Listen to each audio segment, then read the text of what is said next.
Welcome to an all new episode. Javon, stop doing that. Oh my God. Welcome to another episode of Much to Do About Nothing, episode 13. We have a fun show in store for you guys today. A lot of great topics, a lot of fun topics. So we're going to jump right into it. But actually, no, we're not. We're going to introduce our panel first and then jump into it. Welcoming in our guests. At this point, Jamie is part of the show. I guess at this point, Didge is guesting. But no, welcoming in our two guests. Didge, what's going on, man? You were just with us yesterday. Yeah, it was a good time yesterday talking sports. Now I'm here to talk geeky stuff, Maybe I'll force in some more sports. Who knows? Let's see what happens with this draft coverage. By the way, funniest thing, Didge, right after our conversation yesterday, RDC World put out a skit about how the NBA ignores players like Shea and OKC, and I'm like, see, they get it. I gotta go watch it. I'll send it to you. I sent it to Joel. Trayvon, can you put Prime in? Oh, Prime's here. Yeah, Prime's here. Hey. That's not Prime Prime. is That's here. AJ. Oh, that's AJ. I'm not used to. I can just and I'm not used to AJ. I was gonna say Prime would bitches. message us going, "Hello, bitches." Like Prime ain't I didn't like even that. see that message. If I did, I thought that was in the comments. I didn't even Chat. Don't worry. notice that. AJ, I ain't seen you in years. How you been? Years Yeah. is crazy, dude. hibernating. Or I feel like I real life ain't seen you since 2024. Maybe. That's very possible. You gotta I catch be it at the right disappearing. time. I'm like a ghost in here.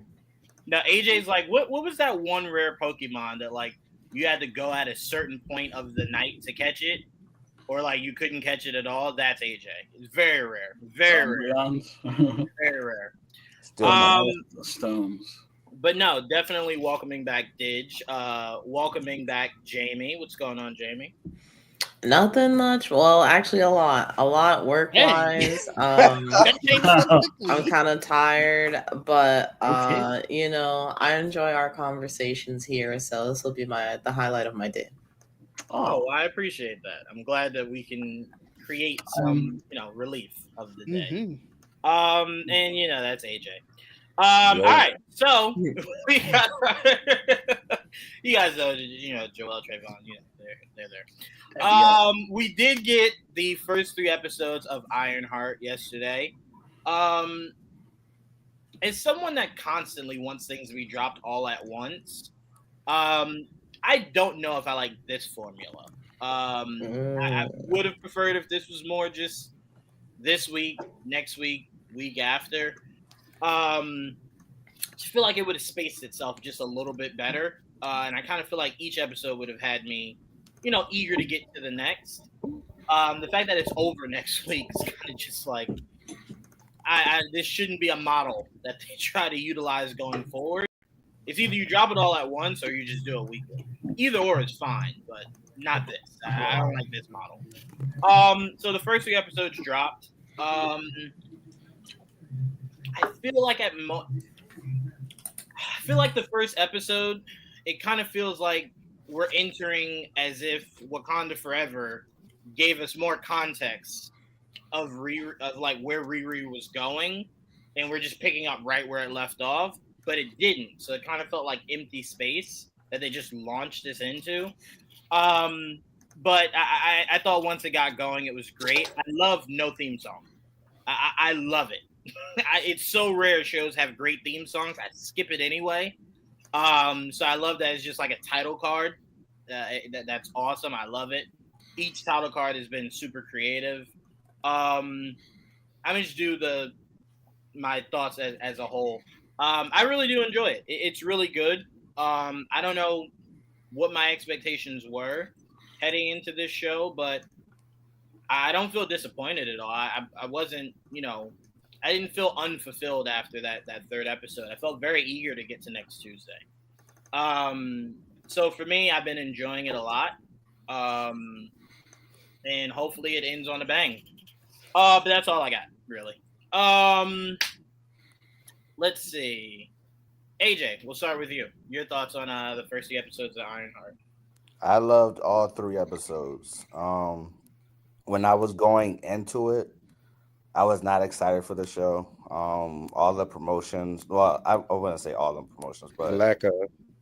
yeah, but 90% of the promotions, it just felt like Marvel Studios didn't have any confidence in the show either, and in the way, and also the way they're putting this show out still feels like they don't have confidence in the show, which didn't give me confidence at all either.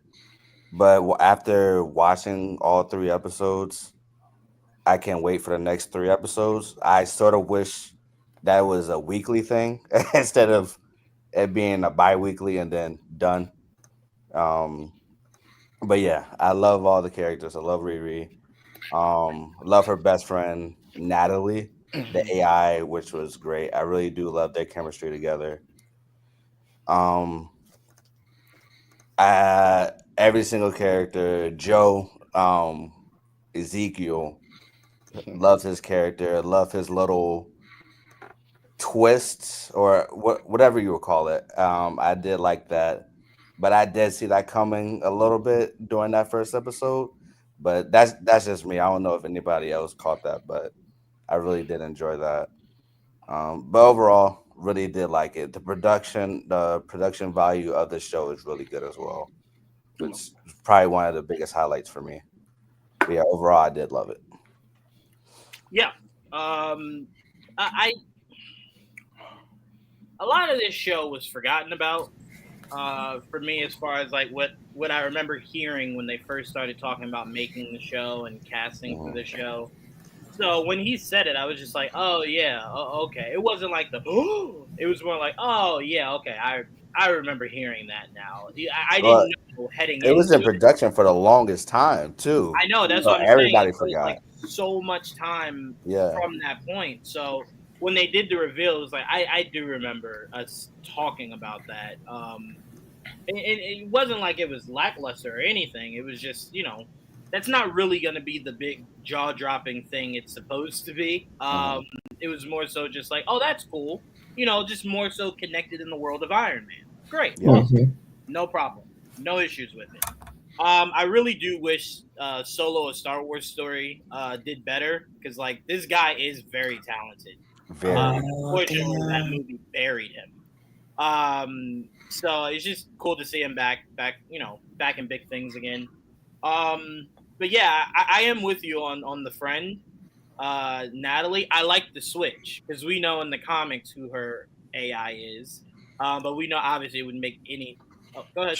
She does get Natalie in the comics eventually. Yeah. She does, but she starts with Stark, and I'm saying that was never gonna happen. I know. I'm saying I appreciate going right into it, as opposed to building it up. Yeah, no, it's everything about it is it's been a lot of fun. But the Natalie thing has probably been the most fun. Didge, I'll go to you. Your thoughts on the first 3 episodes? I had fun with them. I will say I kind of disagree with AJ. I think episode 2 was the least lacking of the 3. Like that was the one that I was like, this could have just been split half into episode 1 and 3. And I think we could have found a more natural breaking point for those. Episode 2, it just, for me, and it was still an okay episode, but it felt so much like episode 1 ended abruptly because we needed to add an extra episode. So I think that just sort of that was the one thing, but everything else I'm enjoying. Parker's gang is really interesting. They're all like, that is a weird cast of characters, but they make it work, so it's like I didn't like when they had their threat of potentially dying in episode 3. I was like, dang, I hope all of them don't go. The brother or the cousin, I think he is. Yeah, I ain't gonna hold you. I was okay with because he was annoying from jump. Like when the way that he was talking to Parker immediately, I'm like, bro, you don't seem like you somebody who should be talking like this. So I just his character I was okay with, whatever. But overall, I do agree that the Natalie and RiRi, their chemistry is what makes the show. And so just you got to have more of that. And then the last thing was just about the Ezekiel reveal. I didn't see it coming. Like I knew he was going to be like, you could kind of tell like he wasn't going to stay that timid. But him being his son and everything, it was one of the things. Oh, didn't expect that, but okay, and then just kept it moving.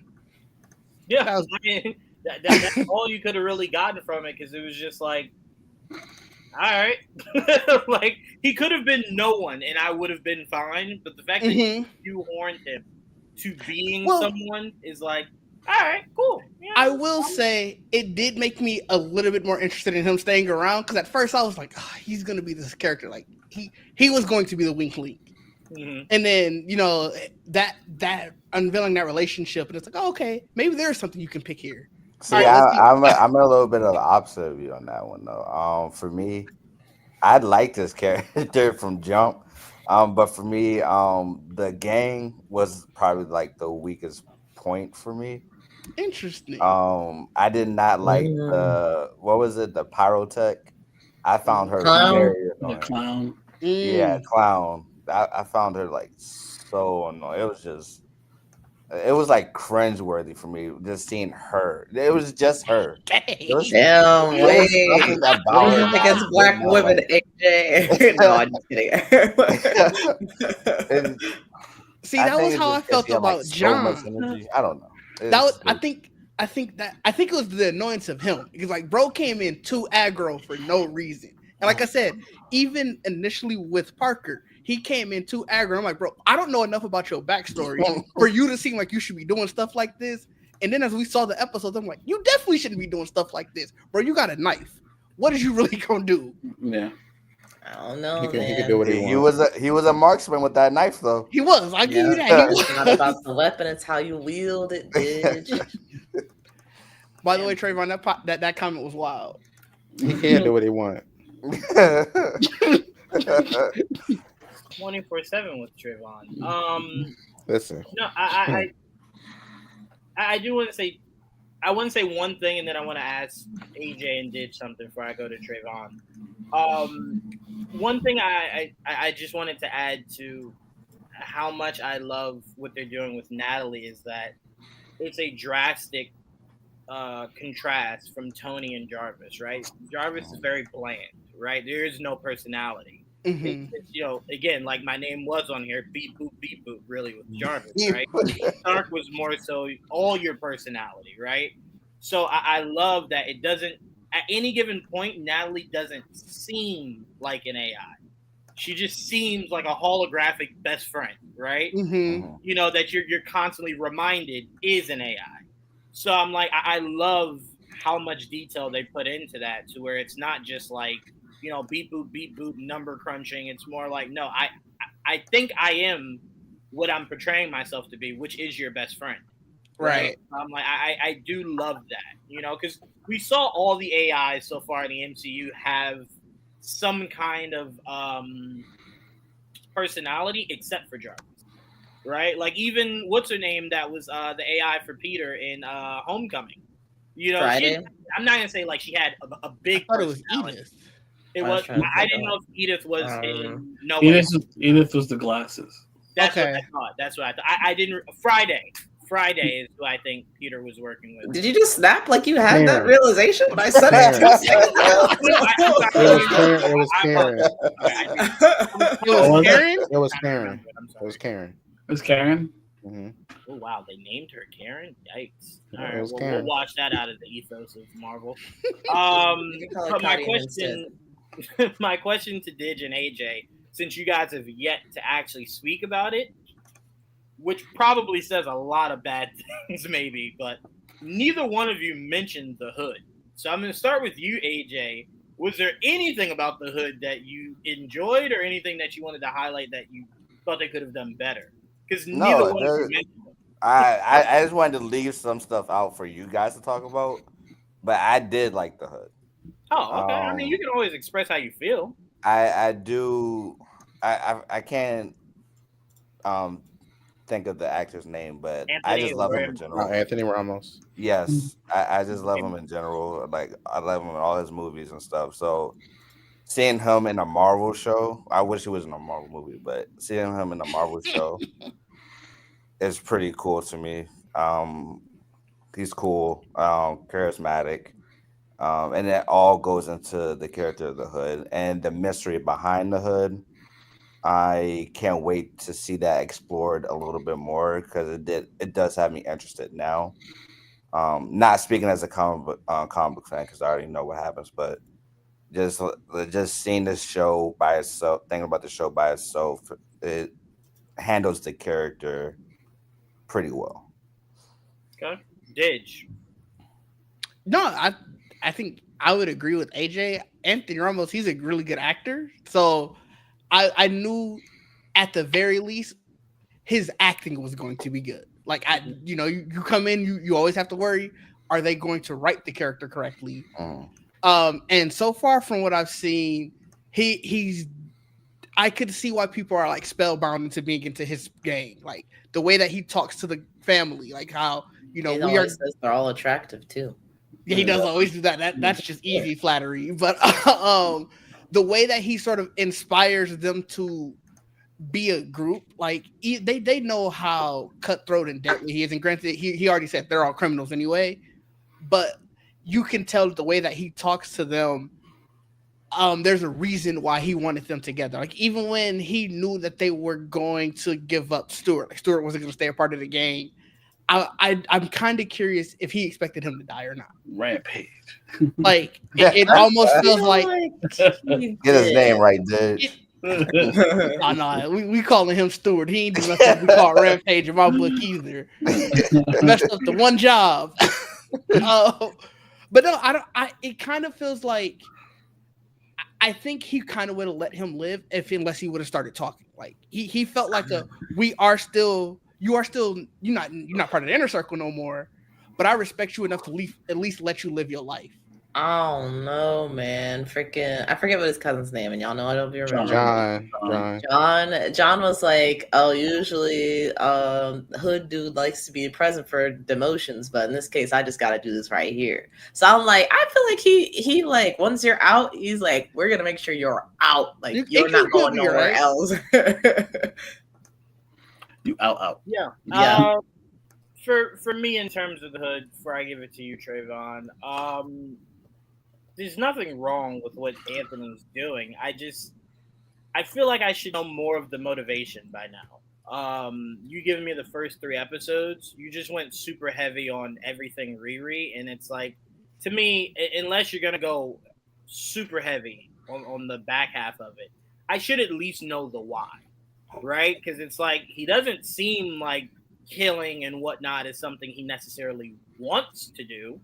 It seems like it's something he does not mind doing because he knows he has to do. So for me, it's just like, even when she came down the stairs wearing the hood, John was more upset than he was. So right. I'm like, I'm trying to figure out where the evil is in this guy. And maybe the why would help me with that. Because it's just like right now, I kind of feel like anything nefarious murder-wise that's ever happened, it's been John. It's not been the Hood, right? Because it's like, even when the Hood shot the cop, he didn't kill the cop. He just shot him in his arm. Right. You know what I'm saying? Well, mine is the CEO. That You CEO guy. Mine is the CEO guy that he killed, like snapped his neck. But I think that was more so. I think that was personal. And I think that was sort of to what Juwan was talking about. Unless he has to, at that point, the CEO had already told him that the CO2 was coming through and that his squad was going to die. Right. And you know immediately if he tries to go do whatever other method he is to try to escape, the CEO is going to be there to try to stop them or try to stop him rather. So he's like, I have to end this threat so I can go save the people around me. Right. He was working. I think it's a little of that, but also like while they were talking, he was saying like, I don't know, like it seemed like they had history and like he did something to him. He did something to like Hood as a kid or like affected his childhood in some like very negative way. I feel like that far apart in age to have that. Well, no. That was seen like the conversation was going. Like he has the Robin Hood disease, right? So where it's kind of just like he's been poor for so long, or has had to struggle for so long. He wants to take from the rich, right, to give back to people that have had that struggle, right? Everyone that's part of the team. It's just the group so far. Yeah, I was gonna say anybody. I don't mean he wants to take money from the rich and give to all the poor. I just mean it seems when you say it's personal, that's what I think is personal. He has watched all these people eat off the backs of people that have struggled and had to work super hard. So that's where I think it's personal. But that's why I'm saying all the things he's accumulating clearly is for something. And that is part of the why. And that's what I'm saying. I'm not ready to just say this is a villain, right? I haven't gotten to that point yet. So my thing is I think this is all based around revenge, and the way that he's justifying it to other people is the money. Because he even told the CEO guy that he ended up killing, this isn't about the money. This is about a principle kind of thing. So clearly he did something to him in the past that's I have to get my get back now. See, I don't even think it's about revenge either, though. I feel like, for me personally, I just think that it has to do something with the contracts. He needs to keep them alive so they can sign a contract. Right. None of the people in the gang know about these contracts. Yeah, they do. Yeah, I thought that. He said it. He said they signed it. Contracts. No, not not what's in the contract. You mean? No, he said they signed it, then they stopped. They signed. He said it. Yeah, he told them. He said they signed it. Let's go. Yeah, they know about the contract. But you're talking about the contents of the contract, or just the contract? I was about to say that might. No, well, we don't even know. Did they read the fine print? Yeah, I don't think they've done that. I think they just know, oh, he's about to get some money with this contract. Right. That's about it. Yeah, I mean, again, I don't think any of us are wrong. Again, until we see what the actual motivation is, I think we all have a different piece of the same pie. I'm just saying, usually I know who my villain is, and I'm saying this seems more like a manipulation of the character, the Hood, than it does this guy is our bad guy. So that's what I'm waiting for is how did he get the Hood? And what did he agree to become the Hood to be doing these things now? Again, I just need to see what the why is. Yeah, I want to know that too. So that's where I'm at. Is I'm not ready to say I'm watching the hero versus the villain till I see who the actual villain is. If it turns out he's this bloodthirsty cutthroat, I just want to murder everyone. It's okay. Okay, cool. That's the villain. Doesn't feel like that right now, but we're still, unfortunately, early on. Which is crazy. Kind of. We halfway through. Yeah. Technically, we're halfway, not early. Yeah. We're halfway. So. Yeah. But Trayvon, your thoughts on the first 3 episodes? So I'm not going to show a lot. Jamie, I do agree it's revenge. I do think he's picking these people specifically, and I think he's just telling them, giving them a reason to want to do it. To say that basically this person destroying whatever. The way he talks to, especially the CEO in the greenery place or whatever the hell, especially the way we're talking to that one, seems very personal. I was like, I really think you know this man and you want to destroy whatever business he got going on because you hate him for some reason. I think it is personal for these specific people, but what he's telling them is, hey, they're destroying our culture or whatever, so let's get them. Yeah, and it's working. And sure, they may feel like that's why they're doing it, but I think he has a whole different motivation. Yeah. That's how I see it. The way he talks to them, I'm just very paying attention to that. I'm like, why? If it was just that, you wouldn't be so hateful. So it's different. It's something there. So I think he's just manipulating his team, especially with you guys are so beautiful and all this. He needs to keep them on his side and just keep them. Yeah, just that's keep how them, keep them going.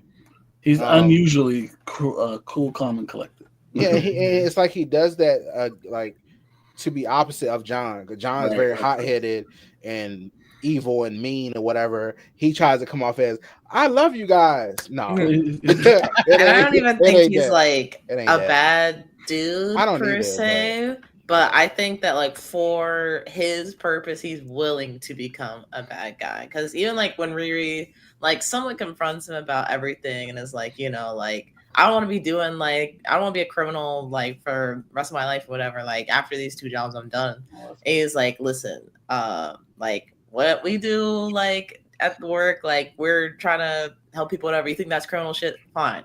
You take your money and do some good. Like, if that's what good you need to do, then do that. Go for it. Yeah, and I was like, oh yeah, you know, I guess you could. So take your money and go do that. Don't expect me to do it. But yeah, I mean, I'm enjoying the show a lot. I wish some of the previews and trailers and thing I just saw on the website right quick. I wish I didn't see it. Some of the stuff I wish I didn't know. The hood, when it comes to him and everything, and the way he was talking to, why'd you make me do this, or did he have to die? And I was okay. Mm-hmm. So we're getting there. Let's see who shows up. You know, they're stretching that out a little bit. they are not showing us the real the whole picture. Like why is he doing it, like, or how to get the hood, and what the hell is that thing on his back?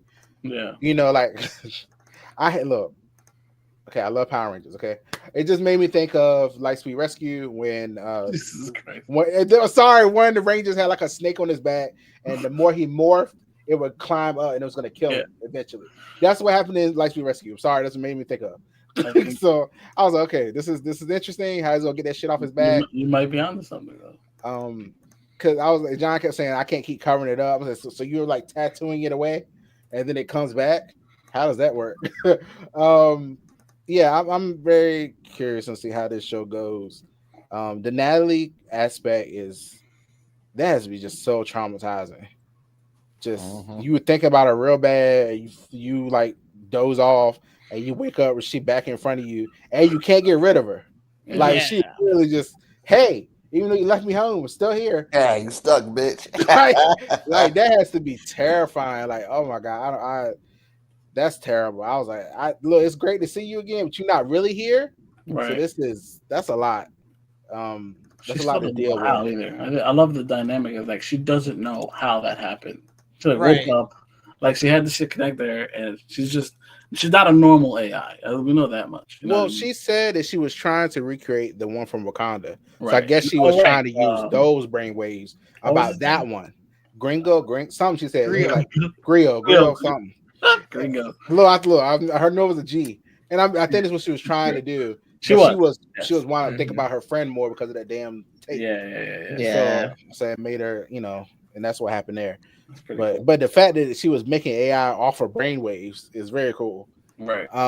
Yeah, that's so a little scary though. But yeah.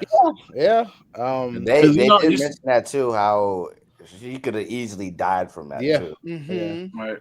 And the mom asking, could you that mom part was sad. That was sad. That was kind of shocking to me. Yeah. Like that was that's that line. Dark as well. I mean? I'm very excited to see it. I've already talked about how I feel about them. It does feel like they're rushing the show away. So here's 3-3, boom, bye. Like, especially how late they started promoting it. I've been feeling some type of way about that since a long time. So, but yeah, other than that, I really love the show. I don't like how it's being treated, but I do really love what this show does, and I'm happy for her. She was cool in Wakanda Forever. I'm happy to see her get a show finally. Yeah, that's it. Yeah, that's all I got so far. Yeah. One thing I do slightly disagree with is, although you can look at it as being traumatizing, I think it's good for her. I think what this is showcasing is that she's never processed losing her stepdad or her best friend. So this is forcing her to process all those feelings that she's always just shoved down. She's taken risk she shouldn't. A lot of her life is kind of been in the notion of trying to kind of bury it. So I think, again, I'm not like I would ever suggest for someone to have to go through this that lost someone. But when you don't confront it, it comes out in a lot of really bad ways. So this is I think a really cool way of showcasing how someone can deal with grief. And I think it's good for her. I do appreciate that, even though part of her was like, I don't really know how I did this, so I can't do it for you, Mom. I do think a lot of that was her just going, this is a lot. Shouldn't do it. You know, Yeah. I don't think Right. it's good for you to have him because he's not really here. Yeah. You know, part of her is like, look, this is an AI that I'm technically stuck with. I could get rid of it, but right now it's helping, right? In so many ways. Because picture if it was just like a regular AI at the end of episode 3. You know what I'm saying? She probably would have spiraled completely out of control. But since it's Natalie can kind of get through to her in a way that not many people could in that moment. Her panic attack. Right. So it's very good for her. And Jamie, as I pass it to you, one thing I want to give these writers a lot of credit for, and there's not much credit I give Marvel TV show writers as of late, but one thing I want to give them so much credit for is I love moments that when something is said, it's the writer's way of going, we made sure we said this in a very specific way. Listen for when it comes back. When he said to her, you have to promise me this will never come back. Right? When you hear it, you're kind of just like he's just trying to cover himself. But really, it's like it's like plot armor, foreshadowing. Right? Oh, you already knew. Yeah, you knew it was gonna happen after you said that. Right? Absolutely. So I love the moment where it drops so much. What I love about that scene of when it first drops is that they make sure that they pull a magician's trick. They give you so much in the span of when she drops it to the moment of when she gets back home. So your brain is kind of going everywhere of like, holy shit, she did just kill that guy. Holy shit, she did just lie to him. Like so much is going on. And then you get to that moment where she realizes, fuck, I left it. You know what I'm saying? That's the only thing I thought about. Oh yeah. I didn't care about the dude dying. I was like, well, see, I saw it drop and I was like, oh no, the laser. And then when she started crying after she went home, I was like, oh no, the laser. Right. I think they did such a masterful job at how they executed that. It was just so it was the ending of episode 3 might be I take Daredevil out because that's just like a whole nother level of godliness. But outside of that, other shows, that was probably some of the best writing leading up to like somewhat of a cliffhanger of you know your half of the season. That really is just like I'm ready for Tuesday. I'm really ready. Because the thing, Jamie, as I pass it to you, I'm most interested about is we talk about kind of how you could say Parker Robbins is your villain, right?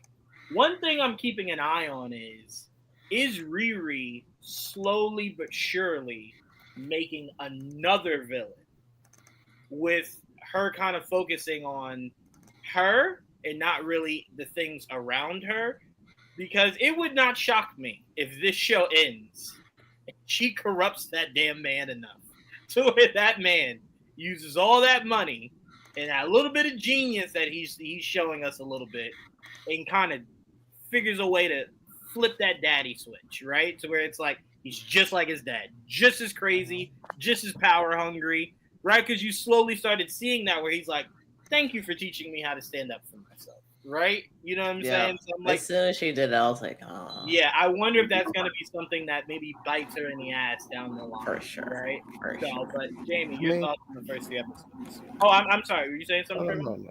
No, I was just going to say, I mean, she did just drop the laser. He said, I do not want this back on me. Like, I could see it snapping off just off of that. You can already hear the sirens coming to the greenhouses. So it's like, at the very least, if it's not whoever's affiliated with that company, the police are involved now. And somebody died there. So it's like, shit. It's now, all coming back. When you said police, Didge, you know what kind of sent, alerts going in my head? You know what? We might not see them, but do you know who I think might investigate something like that? Because there was an iron suit flying around. You know who I think might investigate that? What's the people that were investigating Kamala Khan? Oh, yeah. I can't remember their name. Yeah, I think they might be the ones. Because when you think about it, you're like, even the best detectives in the MCU, I don't give them credit enough to trace that back to him. Yeah. I give that organization a lot of credit to be able to trace that back to him. So I'm like, that was the first thing I thought about, that maybe we see them, right? Yeah. Maybe we see them. You only see them get into it, though, a certain group of people.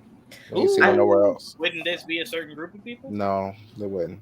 The guy that was dead in the greenhouse was Hispanic. They don't care. They Does went that after not us. count? No, I don't think so. I don't think we'll see them again. Okay, I mean, and you also did, by They the just way. went after Kamala and them. You sometimes do have amnesia. We did first see them go after Peter Parker, a white kid. I just want to throw that out. Did we? When was that? In No Way Home, they arrested him. What are you talking about? They arrested him, Ned, and MJ, and Happy. Remember the whole Nick Fury conversation? Do you also not remember the whole reason Daredevil showed up? I remember them going home. No, they arrested that specific organization. They eventually went home. Yes. Mm-hmm. Yeah. They eventually went home because they decided they wanted to blame Happy for the mistakes rather than these kids. But no, they went after them. They knew if they blamed Happy, they could blame Stark. The legacy of Stark Industries. Right. So it made sense that they went after Kamala because it started to make sense that they're going after these lower tier heroes because like they're not going to go after Thor, right? If Thor did some shit, they're going to go after the ones that they think they can get. So it would just be interesting. I don't remember their name at all, but it might be interesting. Oh, Damage Control. Okay, got it. I said it like 8 times. Damage Control. I started thinking wrestling. I'm like, Joel's mistake. Why would I just say that randomly? Like he's losing it. But no, sorry, Jamie. Your thoughts on the first 3 episodes? Well, before we get into my thoughts on the first 3 episodes, I got a bit of a chip on my shoulder, and I'd just like to present some evidence to the court of public opinion. Okay, let me pull up my Discord real quick.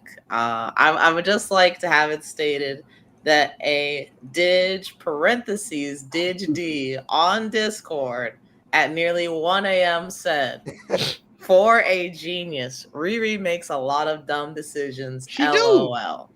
Now, I would like to say, did somebody say it? No, I'm sorry, Dig. I'm sorry, Dig. It is not your turn. It is not your turn. Continue. Jamie, you gotta hit Dig with that Skip Bayless. It's my turn. Isn't it funny? Like, I think someone said something very similar about a Mr. Peter Parker in the Marvel film No Way Home. I could have sworn she said something very similar, and she was like attacked for it, like, oh, Peter just a kid, all this stuff, blah blah. And I'm like, and I will he's supposed to be really smart, though. I'm gonna say to you the he's same supposed to be thing. A step above the rest. I'm gonna say to you the same thing publicly as I told you when you brought this up to me yesterday. I'm pretty sure she's older. One, I don't know that for sure. I'm pretty sure she's college age. So I'm pretty sure she's older. She's not college. She went to college when she was like 13, so she maybe 19, 20. They said that she went. Is that not college age? Peter Parker was no, she out of college at college age now. No, I just said she was college age. I'm not saying she's in college. I said she's college age. Peter Parker was a high schooler, and then at 19 or something. Yeah, I think something like that. And they're both supposed to be smarter than everybody. They shouldn't. They are. As I told Paige this morning, genius does not mean they're wise. And I said, and I conceded that. I did concede that point. I was gonna mention that Joelle (parenthesis) everybody stop hating at 6:34 a.m. did say being smart don't make you wise. LOL. To which did say, ain't that the truth? So, I'm starting to feel like either people are just getting on me to get on me, which it wouldn't be the first time, or people are coming around to what I said. They've internalized it, and they're like, you know what? Maybe, Jamie, maybe there was a little kernel of truth there. Now into my Ironheart thoughts. I enjoyed this. I wasn't gonna say it, so I'm glad Dig did say this, but then I was upset that Dig said that for a genius, RiRi makes a lot of mistakes, because I do feel like she's kind of made a few stupid decisions, but it hasn't been like so much to where I've been like, come on now, like what we doing? It has been like, dang, RiRi, like you didn't think about this though. But it's fine. I do feel like, to Joanne's point that he mentioned earlier with the really good writing of like being in the fight and like the bio skin mesh like just falls off. Like, that was a mistake, but it wasn't like something that she had to like think through and then just like didn't think about it fully. It just happened, Yeah, it just happened. So I'm like, More stuff like that is cool. Yeah, I yeah. had a quick comment about that. Why didn't she secure that shit better? I don't disagree. I was like, what the hell? Like, where the Velcro at? Where's You couldn't really see it, so I'm like, I don't know how. But she had to keep adjusting it. She had to keep. Yeah, she I clearly. was like, why she couldn't push the laser, which I will say, I'm like, I feel like if you know you're supposed to be lasering, you should have just like put the laser out there already. But I don't know. Maybe while she was swimming, she wanted to secure it. Who knows? I don't get why she was so like she started off so cognizant of I got to make sure that this meter don't go. And she was listening the first few times that Natalie was telling her. That also upset me. Yeah, the last time when Natalie like, yo, I'm telling you for a third time, and she's like, I got it. And it's like, you clearly know you don't. You were hide it.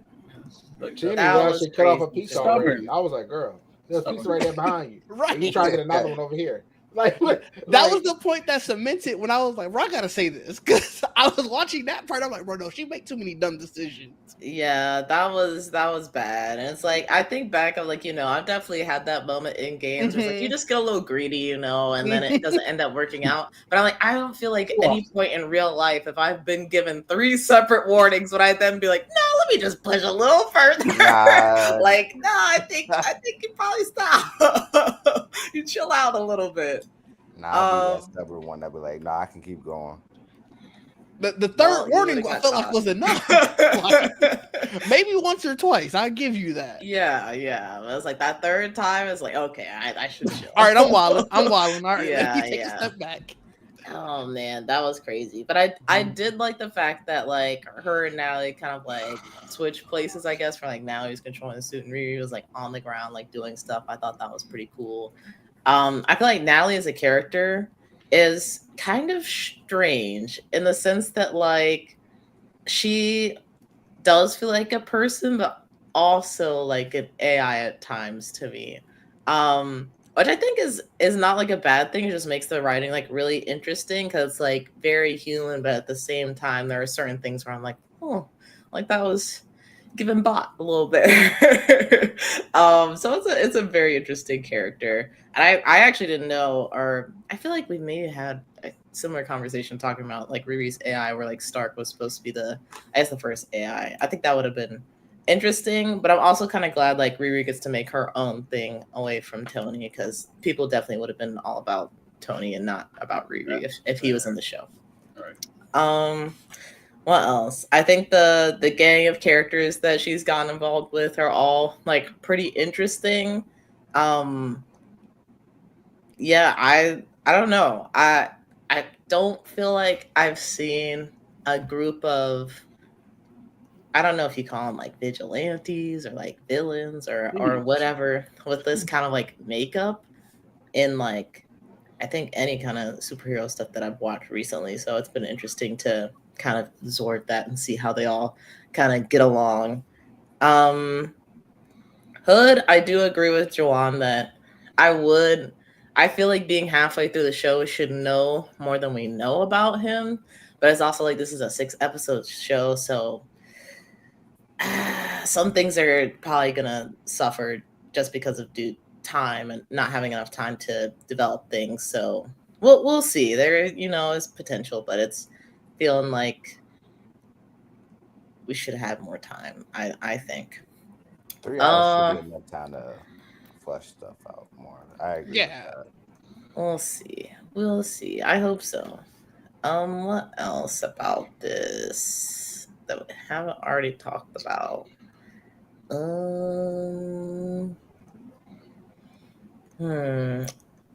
I did also agree that I felt like there was a gap of time between like Wakanda Forever and the start of this show that felt like we just kind of got thrown into things. I didn't like super mind it, but I was also, I think I saw that it's supposed to be 6 months in between. It's interesting because I feel like her intro in this show was also pretty much her intro in Wakanda Forever, where she's like, I had to make money unconventional means, so I'm doing other people's homework, things like that. Like, I guess kind of a reintroduction of the character, which I don't mind because it's been a little bit of time. And you herself, I'm really like coming around to her character. I enjoy her a lot. I think that she's not like a stereotypical genius that just like perfectly knows how to do everything and is like, I guess seemingly has things figured out. It seems like she can kind of jive with like pretty much anybody, and the fact that she talks to Joe, aka Ezekiel, and kind of builds a bond there, I guess, around like mechanics and like biotics and all that kind of stuff, I think is cool. I'm curious, are we gonna have enough time to, I guess, see what's going on with him, or is he just kind of here? I don't know. But finding out, because I didn't know that he was the son of Jebediah State. I was like, oh, okay. I'm like, maybe there could be something there. Maybe he's like, I don't know if he's supposed to be like the villain, like, Tony and Jebediah versus like RiRi and like is it Obadiah and Jebediah saying I wasn't said anything, but Joel corrected you the first time. You just barreled through it. I heard Medaya and I was like, that's right, Jebediah. You can hear him talking though about some of the stuff he wants to do. Sound like all good stuff. Like he wants to do. I mean, nice that's things. how all the villains start. I feel like, I just want like peace for the world, whatever, and then like something ticks them off, and I'm like, burn it all. So we'll see what happens. Me. I don't know if you have to let the peace for all part, but For who? But yeah, I feel like there's a lot of like interesting pieces being laid. It's just where we are right now, and granted, we still have the other half of the series to see.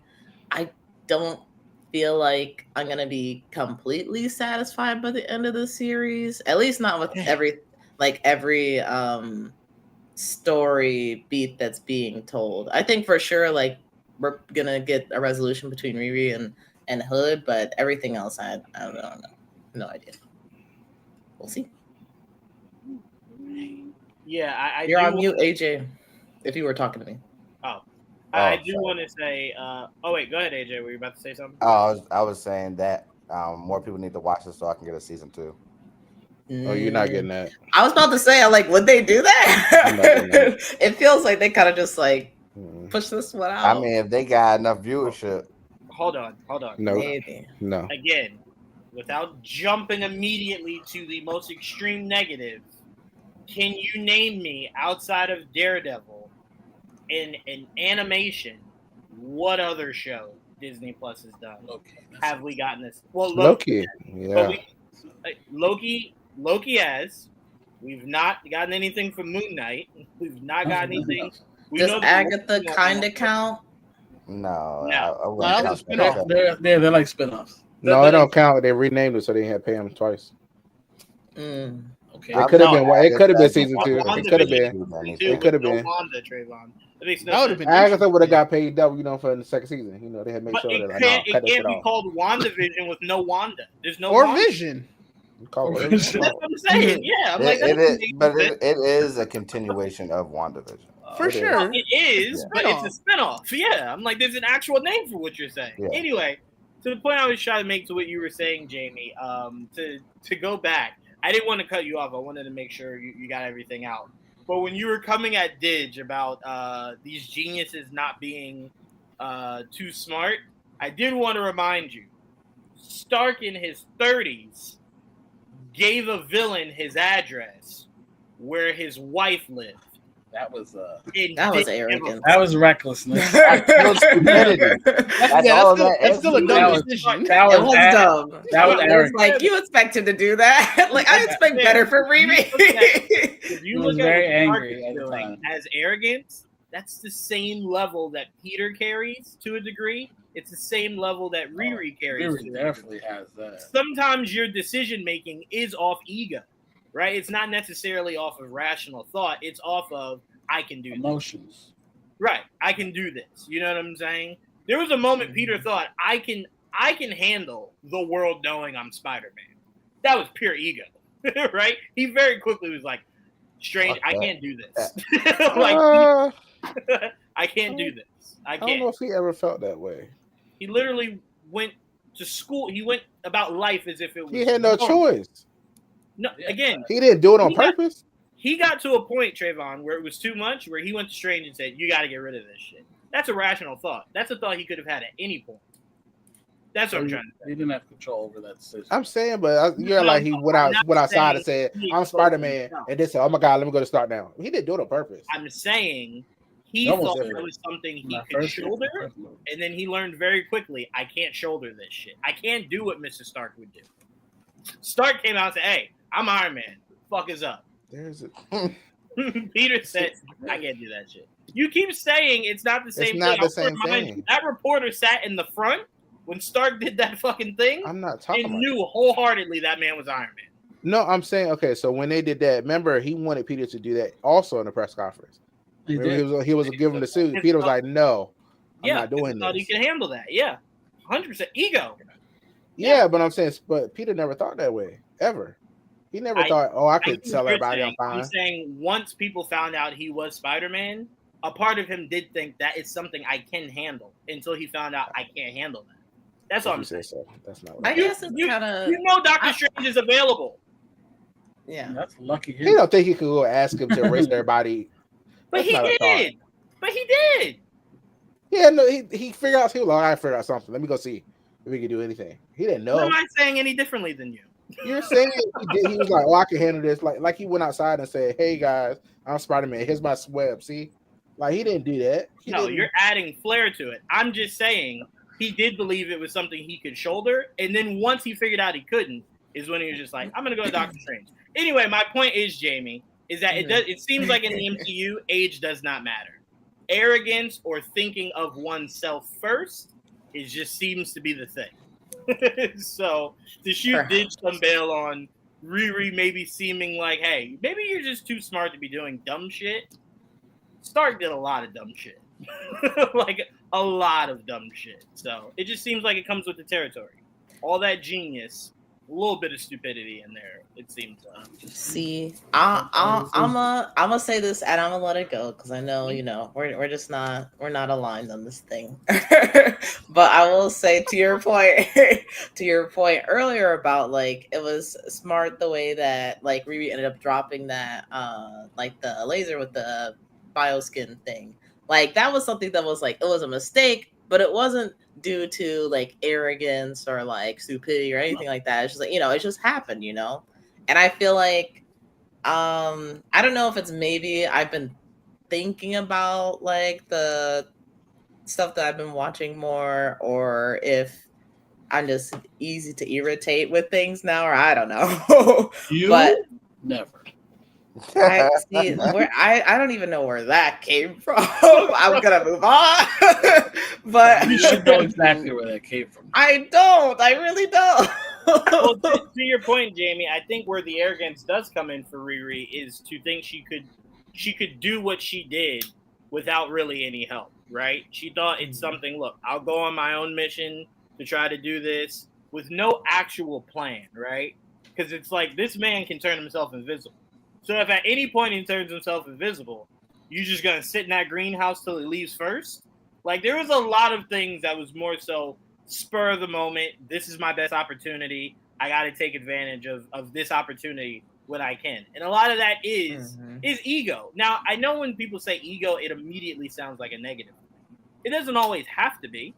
You know what I'm saying? Because it wasn't like it was a stupid idea that she had, but it was very ego-driven. You know what I'm saying? There was a million different ways you could have tried to find a way to get to that hood. You chose one of the most dangerous times to try to do it.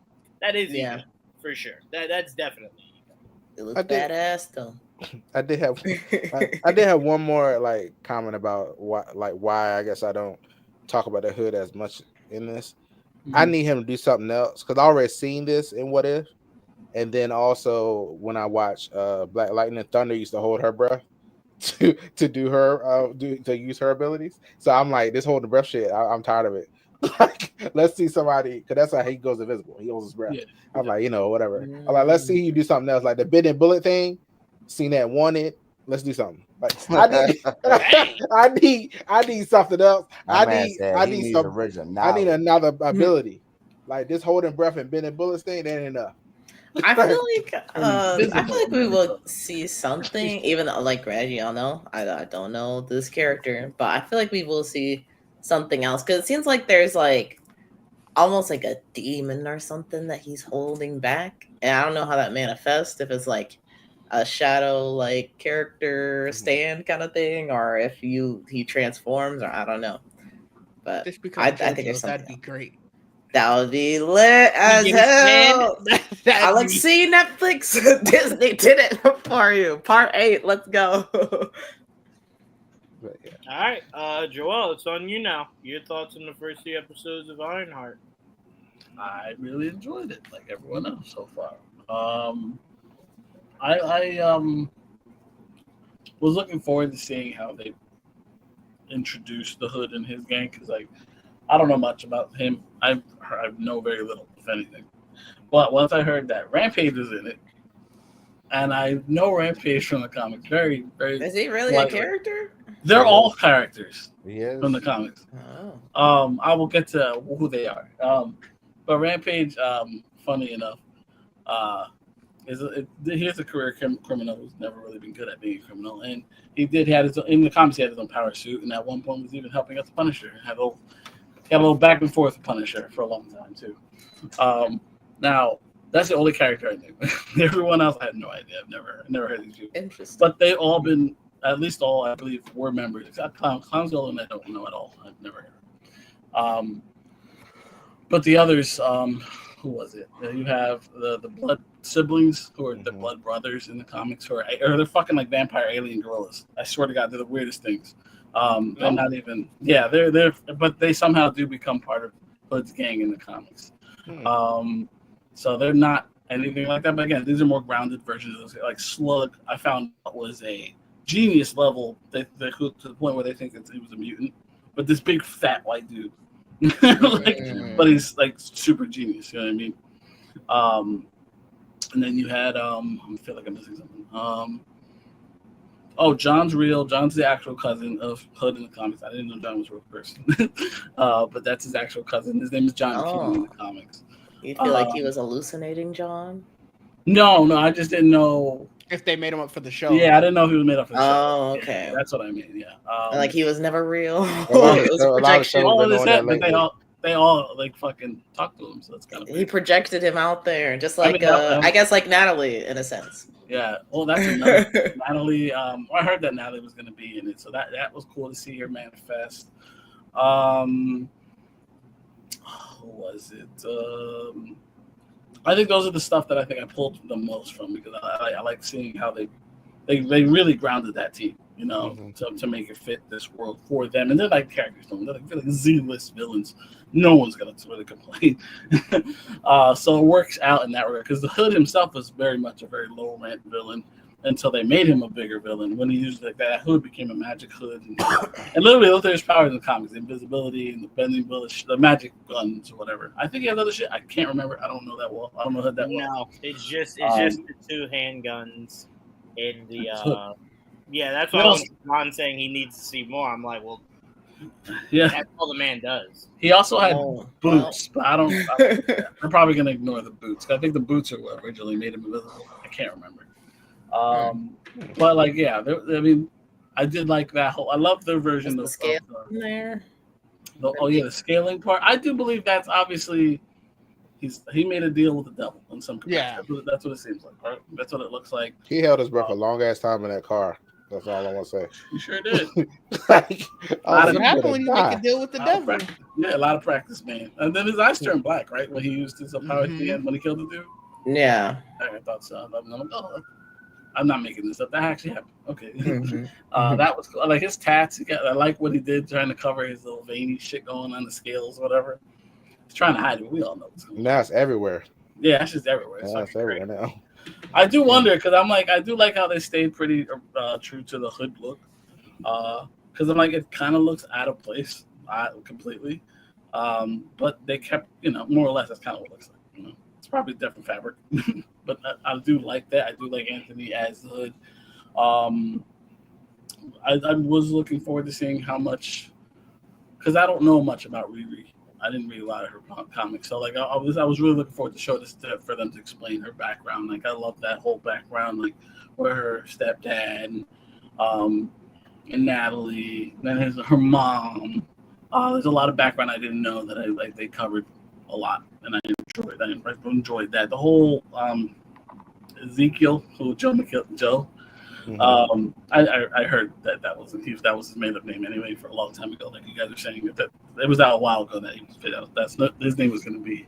Well, I didn't know his actual name because when I heard that he was playing Joe McGillicuddy, I was like, "What the fuck is Joe McGillicuddy?" Obviously, that was not a real name. So the rumors ended up being true that he was Zeke. And Zeke in the comics is not a good guy, but I don't know what this version will be. Yeah, I mean, I can't wait for the next 3 episodes because, like, I do want to see who the fuck is he talking to. We've all heard rumors.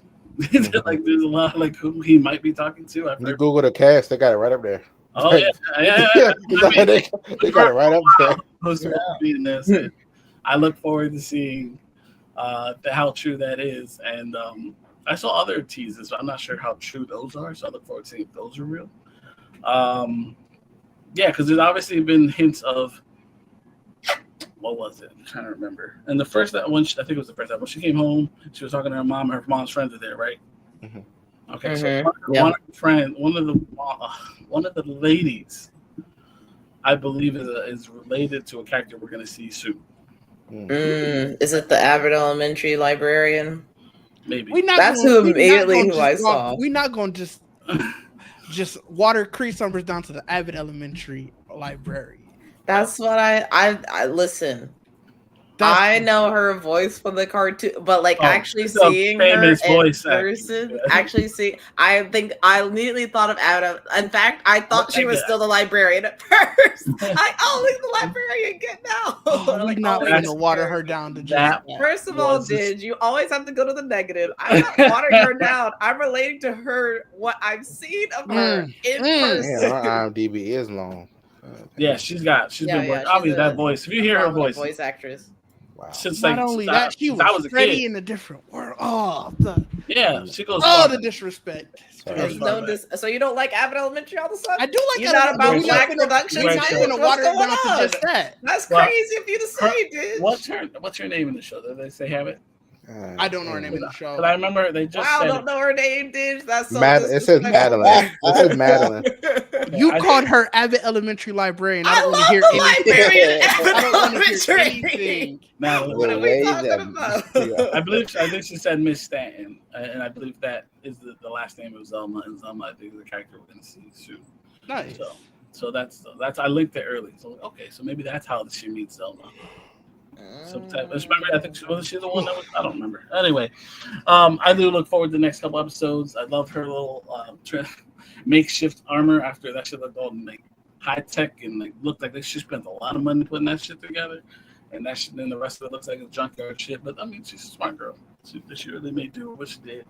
Yeah. Now, just then, right quick, just because this is funny. Zelma Stanton apparently was a librarian. just got her. The connections. That is funny. The connections. Jamie with the connections. Loose threads, but they're there. Open your third eye, dude. Open your third eye. Maybe that's what she is. Maybe that's how she's doing. Who knows? I really look forward to seeing how they're now going to connect. How she's because I guess she's going to analyze the piece that she has, right? Once she calms the fuck down, So I look forward to seeing where this goes. Especially, I mean, it's the fact that it's going to end so quickly. Like we're going to next week, it's already over. That's sad, but I'm also kind of excited that like we're going to go right to it. So cool. That's all I really got there. Yeah. Marvel, do a better job because E Online is already spoiled. Spoilers, yeah. The second half of Damn. There's a if you go on the IMDb page, there is a video that plays that basically just all of it. Is it an interview? Is it an interview? It's just showing scenes. It's a lot of things in it. I'm talking about an interview that would usually come out after the season is over. They don't care about after an episode has happened. I mean, it literally just told you there. So just Marvel, be more careful. I mean, all Now, the reviewers to have be seen fair, all it 6, is- so it is not something that I think a large amount of people have even seen. And I think people that are in the know, just can move past it, but just be more careful. Be more careful. But I think we can all agree we very much have enjoyed what they've given us so far, and we very much look forward to seeing what next week brings. 100%. Real quick, this is not a topic. I just felt like venting about this for like 2 seconds, but Talk the to fact us. that the ballerina is already about to be on digital platforms. Very Oh wow. and you people suck out there, by the way. they should do, because that shit is phenomenal. It was so good. I'm sorry. You suck. It was so The So best action movie of the year. good. Listen, AJ, so I'm not good. gonna lie to you. It was so good. If I'm not counting animation, it is like and that's hard for me to say, knowing how much I deeply love Mission Impossible. I do give it. I had the most fun at the ballerina. I really did. I It's truly my did. second favorite John Wick franchise movie. All right, Wow. real quick, we're not That's- gonna stay here long. Wild. Hey, you ready, AJ? It's my number one. Oh, My That number is one. Absolutely It really is. insane. No, time out. I'm going to tell you why. When I first saw John Wick, I could shut my brain off and just enjoy it for an action movie, right? But there was never anything emotionally investing in those fucking movies, right? For me. I'm just saying for me. I'm not speaking for anyone else. You and I'm Trey with you there. things about dogs that you guys. Because it wasn't necessarily the dog, it was what the Man, dog crashing out about our represented. damn dog. Sorry. So for me, it was more so just like It I wasn't thought just the that was dog. supposed to be I like- know. I thought that was supposed to be kind of just like a running joke kind of thing, right? Like anytime Yeah, someone, like, how does it start? It was because of a dog, right? This movie gave you an actual deep investment Oh, okay. in her, Yeah. in her story of revenge, right? Okay. And she Yeah. was That's made compelling to into a killer, more so than you finding a killer after they're retired and after everything. You know what I'm saying? So it was the journey that I appreciated more. But They it's tied it in not- so well too. They tied it in so well. Right, and it's not like I'm Yes, saying tied in it's so not like I'm well. saying it's the ballerina by a mile. It's like the ballerina by like an inch. But for me, I that's my favorite of the by an John inch is Wick we've crazy. gotten so far. By a centimeter. Just by an inch, because 4 is like A millimeter. Ballerina win. is so good. But like I said, I felt the emotional connection and investment more, and they got a lot more creative with the kills. That one where she ignites the grenades and then pulls them over the table. I was just like, oh, That was beautiful. fucking cool, bro. This is so great. Oh my god. I do like how they didn't make it. Like sometimes they were like, oh, all of a sudden she's superhuman. They didn't do that. They really showed you how she got there, like how she had to figure things out. She like it wasn't an easy streak for her. Like it wasn't like I did enjoy that about it. Yeah, because they were essentially creating the myth of this character as opposed to us already knowing John Wick is the Baba Yaga. Yeah. Right? In the first movie, they're like, Boogeyman, you're scared. In this, you see a legend being born. Right? Well, potentially. I doubt we ever fucking get a sequel now. But all right. I didn't want to stay there too long. I scrolled past it and it really upset me. All right, so I want to go into this next thing. Ryan Coogler has been obviously, still doing, conversations about Sinners, obviously conversations with Ironheart coming out. So he was asked if there were any Sinner stars appearing in Black Panther 3. And his quote was, I can neither confirm nor deny. I'ma plead the fifth. So it got a lot of people thinking, I'm just saying this as a joke, but it got a lot of people thinking Miss Stank Coochie was going to be possibly Storm. And it wasn't until How is it? Oh, yeah, well.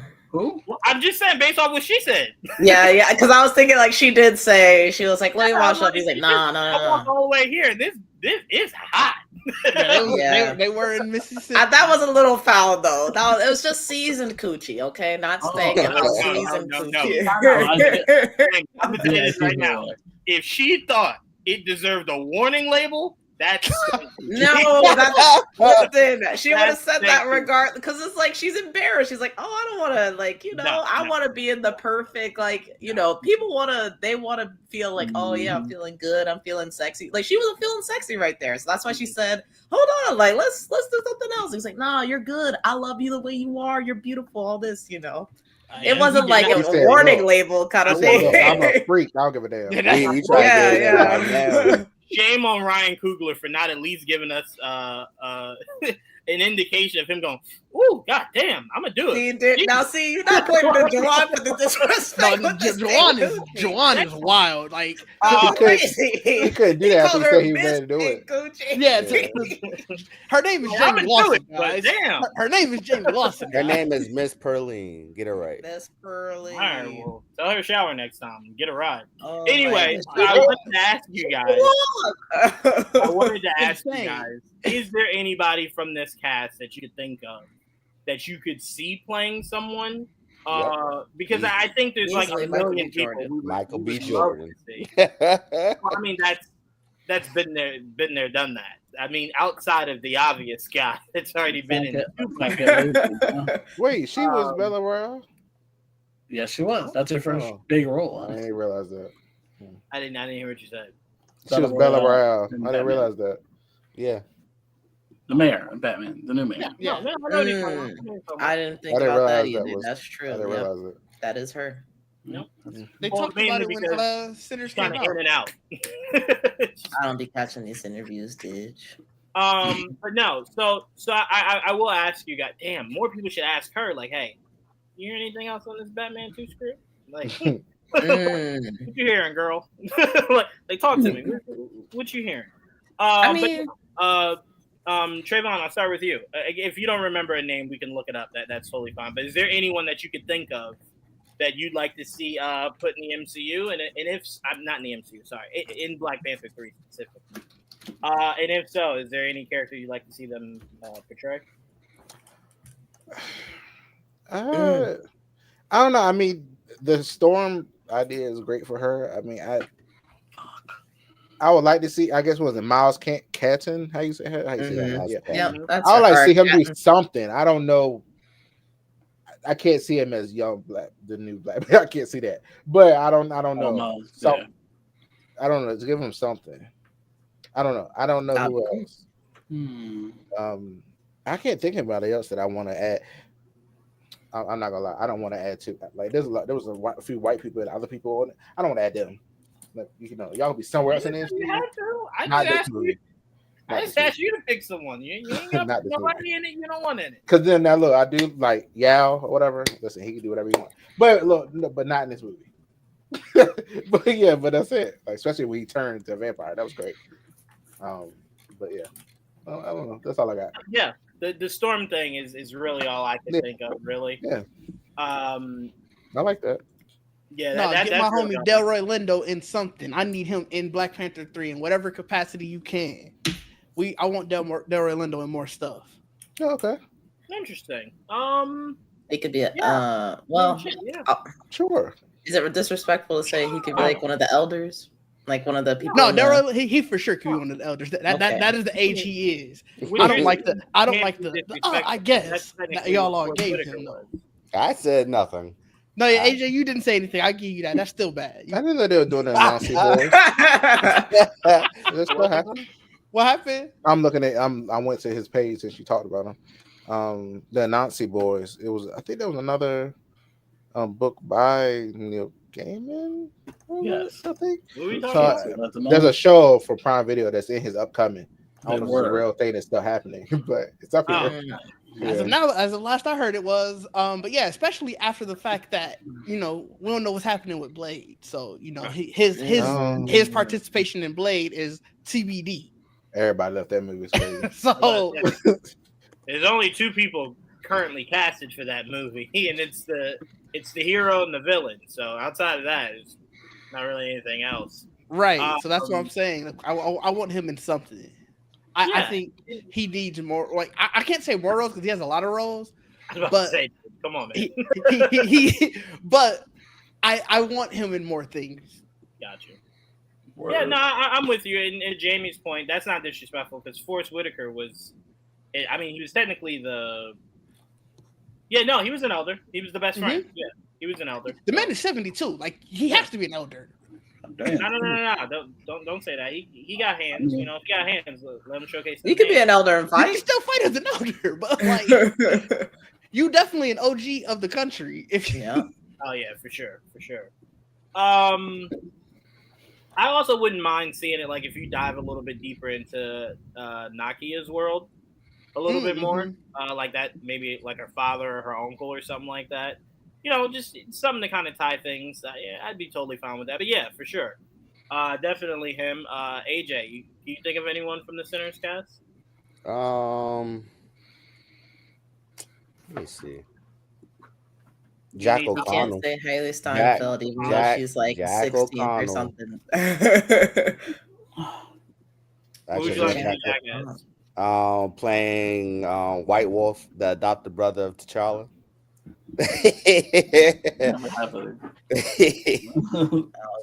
Shout out.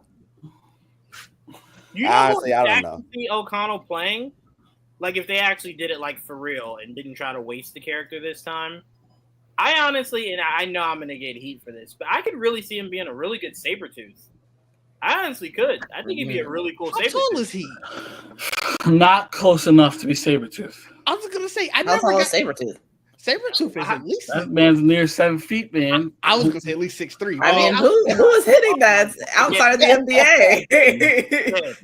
Yeah, but bro, no, absolutely not. Especially if we're gonna have a tall ass Wolverine. Yeah, No, we're not gonna have a tall ass Wolverine. I don't know if we. I don't know if I can. I'm not verify that. accepting Wolverine. If you have a tall ass Wolverine, then all bets are off. Who gives a fuck? Because No, Jack O'Connell can be Wolverine. I'm giving him that. Oh, I could give Jack O'Connell Wolverine. I before can give Jack him O'Connell Wolverine. Yeah, I Yeah, can give he's Jack short. O'Connell Wolverine before Sabretooth. Hey, AJ, hell no. I don't back down. I'm standing 10 toes. Let me see how Fuck, tall I'd like to he see is. in me. He is 5'8". Okay, that's not too. Yeah, That's average, yeah. but Too short to be a Sabretooth is my Sabretooth. gigantic.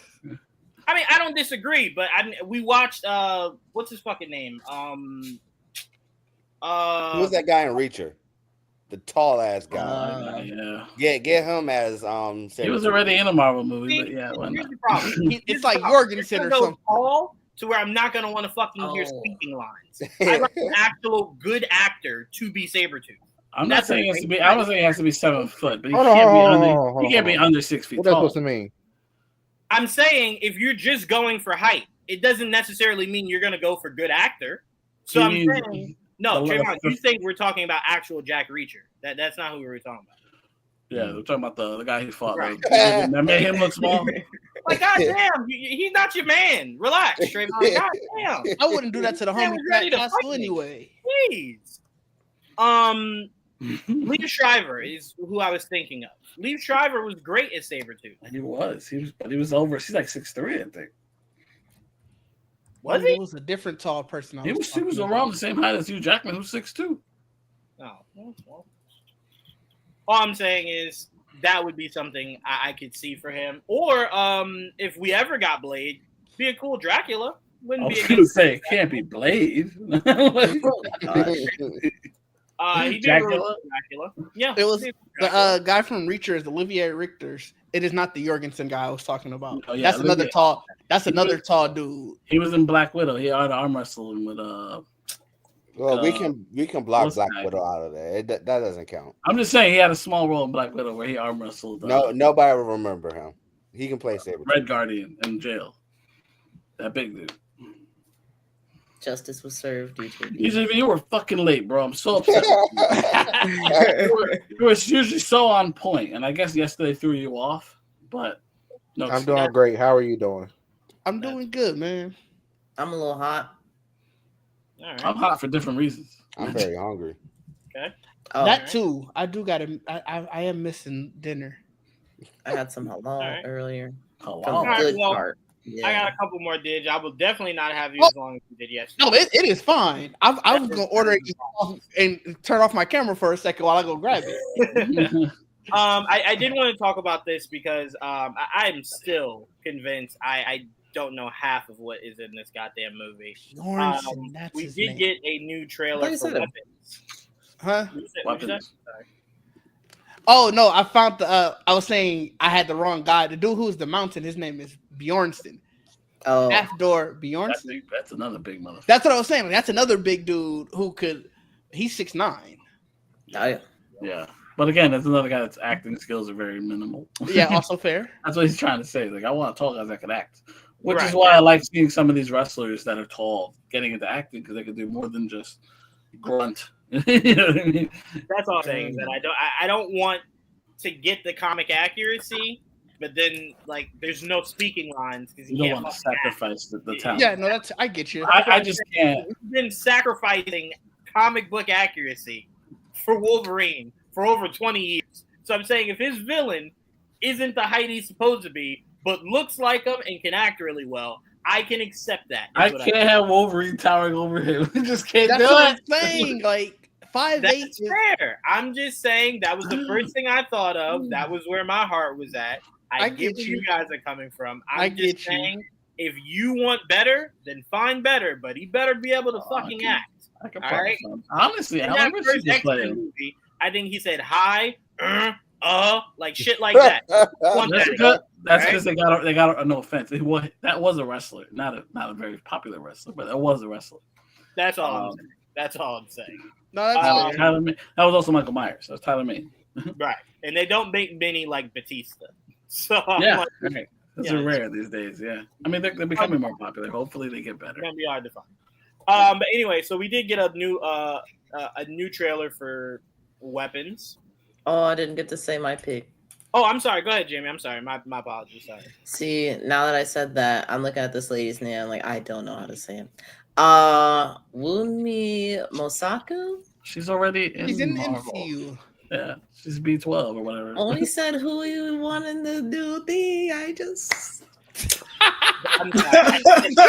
I would have picked her immediately. Already in the MCU. Yeah, I would have picked her immediately, but she's already Listen, in the MCU. so she was in the TVA, but her original life was in Wakanda. There you go. Well, hold on. You should have had somewhat of a That concept because AJ came in fast. You didn't say a concept, you said character. No, you're right. I didn't. AJ came in super fast with Michael B. Jordan, and I'm like, well, obviously someone that's not already in I the also said MCU. that. Like we've been there, done that. But yeah, someone that's not current. I mean, look, And I'm tired. to say that she had an old life in Wakanda, That can we work. have to revisit. That's her Loki, cousin. and That's her I'm very twin. much done revisiting Loki. Yeah. So I'm gonna say no just for that, just because I don't want to revisit that. I kind of need these next two movies to be the last time I see Loki, and that to be for good. You know, like let's close the door on that for good. No more. We're okay. Joel, did you have anyone in mind? You're not big on fan casting. I am big. I'm just I don't know. He's done many. Yeah, I don't like your fake. That's different. Damn. Well, now you know how it felt when Trayvon came after you. No, well, yeah, Trayvon just hates me. I don't know what it is.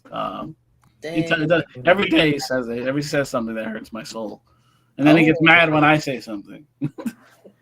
Oh my goodness. Robin? Do you have a casting in mind? Oh, I have nothing in mind. I like the idea of Jamie becoming not this Jamie, but yeah, you could do too. I was Storm. like, what? That's not a bad casting. I saw that going around.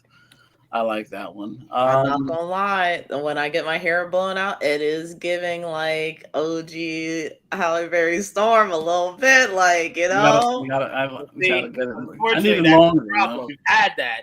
We need Afro Storm. I can work on Jamie, if you're gonna be, so I need Mohawk Storm. Ooh, there you go. That's there you go. That's only if you get the, get me a bald cap. I don't know. Just have a bald cap. People. If Ryan Coogler came to you tomorrow and said, "I want you to be our Storm, but you got to cut your hair into a mohawk," you're not saying no. Like, you're right. I'm not. I'm saying bring out the bald cap. No, you don't get the Nathan Fillion treatment. Okay, you get that haircut. All right, hair's got to be cut. You that gotta could go change your life, baby. D'Onofrio, Jamie. You got to commit. Oh, Ain't no man. half in, half out. All right. So back to what we were talking about. The new trailer for Weapons came out. This movie looks insane. Looks even crazier. I don't like this still photo that they released of Benedict Wong. I don't know what the hell that is, but it haunted me for a couple days. This movie just looks all kind of crazy. It's from I think it's from the people that did Barbarian. I'm still not over whatever the fuck that movie was. I'm really not. So I'm not really ready for whatever. But the director did come out and say we haven't even seen half of what this movie actually has. I don't even know what the fuck we were looking at.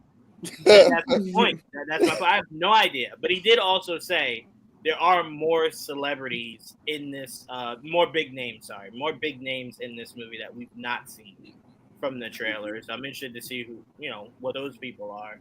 The movie just looks crazy. That's really all I can give you. I don't know, but I am very excited for it. On August 8th, I will be there. We might have to go during the day, Joel. What? Say that on record. But yeah, I'm very excited for this. That trailer looks crazy. I'm gonna go to one of the biggest horror aficionados that I know, AJ. Is this high on your watch list? Absolutely. I'm not sure what the fuck I'm looking at when I watch these trailers, which is a good thing, 100%. Huge fan of Zach Kriegel.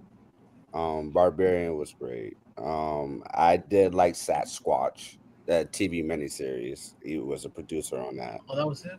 Yep.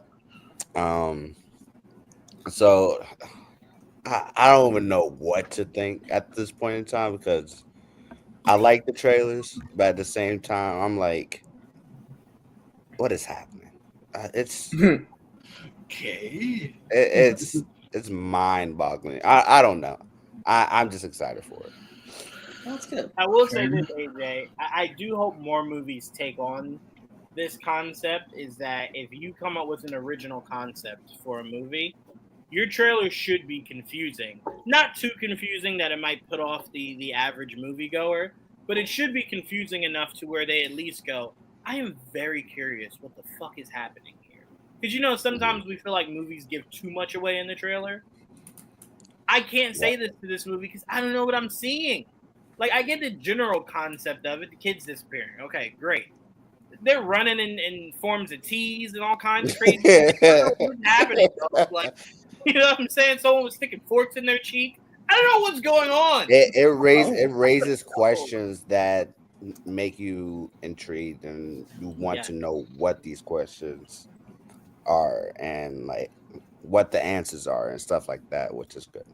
Right. I'm just curious, Joel, as I pass it to you, I'm curious if this is like a complete misleading. Because remember when we first watched the trailer to, we're watching, we're just like, oh, this is your typical, she goes to the Airbnb and this guy's like a stalker killer kind of creep kind of guy. Yeah, it's the vibe. And then we got to the halfway point of that movie and we were just like, huh? Wait, hold on. Wait, no, wait, hold on. Why? Slow down. What is happening? Slow down. What is this? But what were your thoughts, Joel, from this new trailer, man? I didn't watch the new trailer. I wasn't in a rush to go see the new trailer because I don't want to watch too much. I want to just watch it. I can tell you this: it's more confusing than the first one you got. So trust me, nothing is answered. I can promise you that. I'm not trying. I'm just trying to see it less as possible. But I'll check it out. But either way, I still want. Regardless, I want to see the movie. I was blown away by the first trailer because I thought that was insane. I still think it's insane because, God, everything I saw in that first trailer was crazy. Even put kids and then disappearing kids in it, in that one smiley scene. You got me. I look forward to seeing whatever kind of weird excuse they come up with. Yeah, because look, to me, Barbarian. Right, exactly. Using kids is already terrifying. I saw this one TikTok the other day where this guy goes, it was like 2 a.m. and he goes, bro, I hear something in my kitchen. He just walks downstairs, and the kid isn't even in the refrigerator. The kid's just standing there. I'm like, see, it's like I can't deal with that, bro. Like I don't know what I would do in that situation. Sleepwalking. Was it his kid? You said what? Was it his kid or just a kid? Nothing crazy. Okay. Yeah, it was his kid. He was just standing Well, there. I'd be like, "Why are you like go to bed? What are you doing?" No light on, just standing there. I'm like, see, I wouldn't be able to sleep in that house that night. Like, Maybe a I sleepwalker. don't know what you brought home with you from your day out. You know what I'm saying? Like, this is your mom's problem now. Yeah, your mom is gonna handle it. We do Zoom calls for my parenting going forward. Damn. Just utilizing the kids is already terrifying. Fair. Did you maybe not the second trailer, but did you at least see the first trailer? Oh yeah, I'm all in on this movie. I am a lot like Joel. I didn't want to see more of the movie before I actually can sit down and watch the full thing. So when I saw that there's like the second trailer, I immediately just, all right, let me go ahead and start muting this. That way I don't get any information that I don't need. But the Benedict Wong picture, I really like that picture that they released because it took me back to when I saw somebody on Twitter also saying it. If this was like a 70s or an 80s horror movie, that for sure would have been the poster. It would have been that super high contrast, like a yellow or a white background. And it's just, that picture through the words weapons. And immediately I was like, oh, we're going to be in for a ride. So I'm super excited. Oh, yeah, I did see that image and it was cursed. I saw it, I think like yesterday or something. I can't remember the context, but I was like, who sent this to? I actually got upset. I'm like, why am I seeing this? What is this? I will say though, for Joel and Didge, if you've not seen the second trailer, again, not that it adds anything contextually. Like I said, it's even more confusing than the first one. I would suggest just continue that. Just continue seeing as little as possible. Because even though, like I said, I don't think it, me and AJ being the ones that saw it, I don't think it gave you more. I think it maybe confused you more. Right. But if you've not seen it and that's your stance, I do think it's a great stance and to stay on it. Do not see anything else. Just in case. Because, you never know if they might have to go extra hard on the promo for this movie and might start showing a little bit too much. So just if that's your stance, keep it. Don't even watch it. Keep it. Jamie, should I even ask? Have you seen the trailer? I saw that image. That's all that I've seen.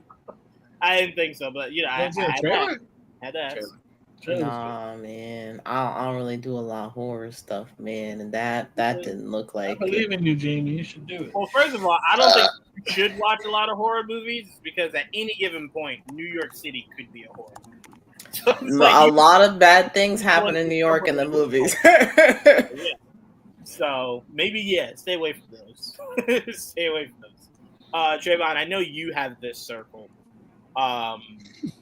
What did the second trailer do for you? Like more excitement, less excitement? I saw the first trailer. Mm-hmm. I saw that one image. I'll be watching Freakier. I'll be at Freakier Friday that weekend. That's where I'll be. Makes sense. Got you. That's what I'll be watching. Tracks. So I'll have that movie for y'all to talk about, and y'all have this movie to talk about. Boom. That's it. I wouldn't mind seeing both, just so I could, be well versed. But I'm damn sure seeing this first. Man, that's for. I'm happy for you. That I'll definitely be watching that. Yeah. Sure. Look, Freakier Friday will be my comfort movie after this scares the shit. I was about to say. Yeah. I'm about to do a double feature. I do need a cleanser, like to cleanse the palate. So yeah. This will be my last movie. Y'all are ridiculous. What was I gonna say? Well, to stay in a horror lane just for a second, Strangers Part 2 or Chapter 2, sorry, did release another trailer. I'm gonna be honest with you. I'm sorry. The first one I did enjoy. I didn't think I would, mainly because when they did the trailer and they gave the infamous line, it just didn't hit the same. It felt I agree with that. flat. I did see that one. It felt even flatter in the movie when it was delivered. There was no part of me that was asking for this to be a chapter 2. for much of this year, I forgot that it was a chapter 2 coming. And this trailer just, I mean, I'm gonna see it. Let me not act like I'm not, but this trailer didn't really do anything for me. I'm sorry. I'm not interested. I'm not. That's really all I gotta say. I was very happy with how the original Strangers ended, where the cops came and it's like, oh, she's still alive, and I was just like, that's a very nice way to end this movie. Thumbs up. And I was very happy for a while, thinking that was how they were gonna leave it. So they started doing more, and I was just like, "Oh, see, now it's ruined. Now it's ruined." I'll do this. Is anyone here excited, or did anyone here enjoy that the trailer for Strangers Chapter 2? Anyone? If you watched it, I didn't like the first Strangers, so I Original? didn't really watch it. I didn't. No, the 08 one was fine. The in this new trilogy. gotcha. This is gonna be a trilogy. Yeah, so they had the 08 one, and they had like Strangers at Night or whatever the second one was called. Then they came back with Strangers Chapter 1, and this obviously is Chapter 2, and there's going to be Chapter 3 next year. I'm gonna be honest. I was never a fan of Strangers in general. So The 08 one was fine. Like I said, that tells you how much Terrifying. I don't care about the second one, Strangers at Night, because I don't even know if that's the name. It's something like that. No, I you're only right. seen I the think it's something trailer. like that. It has night in the name. Look, I never am a fan of doing this, but I might just have to. We might have to all, as a unit, not see this movie so that it fails, so that they don't make a part 3. Because I'm all for not It's seeing this already in movie. I post-production. thought it was already in production. you said it's already in post-production? I think they filmed them together. Oh, Let me no, double y'all might check. have to shelf that shit. Let me I had to double check. backroll that shit. I'm sorry. Y'all might have to backroll that shit. Sorry, y'all. Yeah. Wait, They did all 3. It says that Ouch. Chapter 3 did concurrent production with the previous 2, so they did all 3 of them together. now, see, here's my issue, Didge. If Fuck people them go and up. support Chapter 2, right, it gives them even more validation to do 3, and then if 3 does well, we'll get a 4th. I can't have this turn into Saw. Like, I can't. Like, Well, I can't. you know for sure 3 is at least coming. Like I guess Ugh. if it does terribly, they may just say, you know what, it won't hit theaters. It'll just go to streaming. Go right to streaming, yes. But yeah. it's at least going to be released because they have it done pretty much. Well, it's in at least post production. Shit. I promise you I can't, man. I can't. No, I get you. Like I said, I didn't really care for the first one. When I saw that the second one was coming, I was like, yeah, I guess maybe it'll show up on Shudder or something, and I'll watch it then. Shut up. It's not even the main platforms. It'll go right to Shudder. Shudder exclusive. All right. Well, does anyone else have any thoughts on this unfortunate franchise? Apparently, no Too one. spooky for me. And Very, very similar to your opinion. That's right. Perfect. Let's move right out of this. We did get pretty much what we can assume is our final trailer for Fantastic Four. This was I get 100% if someone's thinking to themselves, I did not want to watch. If anyone here did not watch it, it does not want any information on it. Just I don't care about the information. Oh, I okay. watched they Trayvon, didn't give a lot. but I watched it on No, mute no. and I looked at Trayvon's face specifically. I'm not saying They that gave they it give a lot, but I'm Say saying that. that's where you don't want to hear anything else about this movie. I don't want to be the one, that just starts. rambling off No, stuff. that's fine. I just didn't want to watch the trailers. Like I did watch. I had Trayvon's reaction up to the side, and I just muted it and liked it. I didn't see anything on it. So like, if they track, Trayvon said. I appreciate all of this. No, yeah, because I didn't. If they tracked my eye, they'd be like, this man clearly didn't watch it because the entire time off to the side. No, I definitely watched Trayvon's review while I was at lunch. Look, Trayvon being happy about things always makes me happy. I know that's what I took away from it. I'm like, oh, Trayvon likes this. All right, this is good. Okay. And let me add, Trayvon being happy about things that I'm also happy about also makes me happy. I was gonna say there's you should usually a edit that. There are definitely There's things usually a that different- Trayvon. There are definitely things that Trayvon can be happy about that you are like. Ooh, I did I'm also happy just about watch this. Trayvon's reaction. See, it's a chain reaction to your reaction, Trayvon. There we go. Everyone's seen it. Trayvon's putting the word Well, out we there. did get what you would consider the final trailer. It does not mean it's the last we'll see of footage. Oh But no, this is your absolutely not. last- This one, the Yeah, shit this starts. is your last trailer. This is a warning shot. I will say this. Like, get ready. If you remember me saying this, because Mike will be on next week for us to talk the full season of Ironheart. I'm doubling down on thinking Fantastic Four will reign supreme in the month of out of the 3 movies in July. I'm doubling down on that now. Is Fantastic Four? Are you talking just domestic? I can't remember if that was the conversation. I think I said just domestic. Yeah. Okay, because I was gonna say I ain't hear nothing about them being in China, and I sure saw Superman is gonna be in China. Yeah, I'll give you that. Superman is gonna rule that international market. You got yourselves a Serbian, Didge. That and Jurassic World. Wait, say it again. You guys just drafted someone. So if you want to look at it. Oh yeah, I'm about to go look it up now. Wait, what? He's talking about the NBA draft. Oh, sorry. I heard Joel say. No, I had just got the notification, so I didn't even see who it was. I thought I heard Serbian or something. I'm like, maybe he was talking about the market, global market. No, I think we must have drafted a Serbian. I was very impressed that Joel knew about the Serbian market. I was like, that's some other type of Yeah, that's what I was thinking. I was like, damn, like I didn't know you was into that like that. I like, are you? That man sounded like he knew some shit. I was shutting up. I was like, I ain't got no questions. Anyway, so we did get this final trailer for Fantastic Four. I did see. I think it's Koi. Coy Leray? Yes. No. John. Right.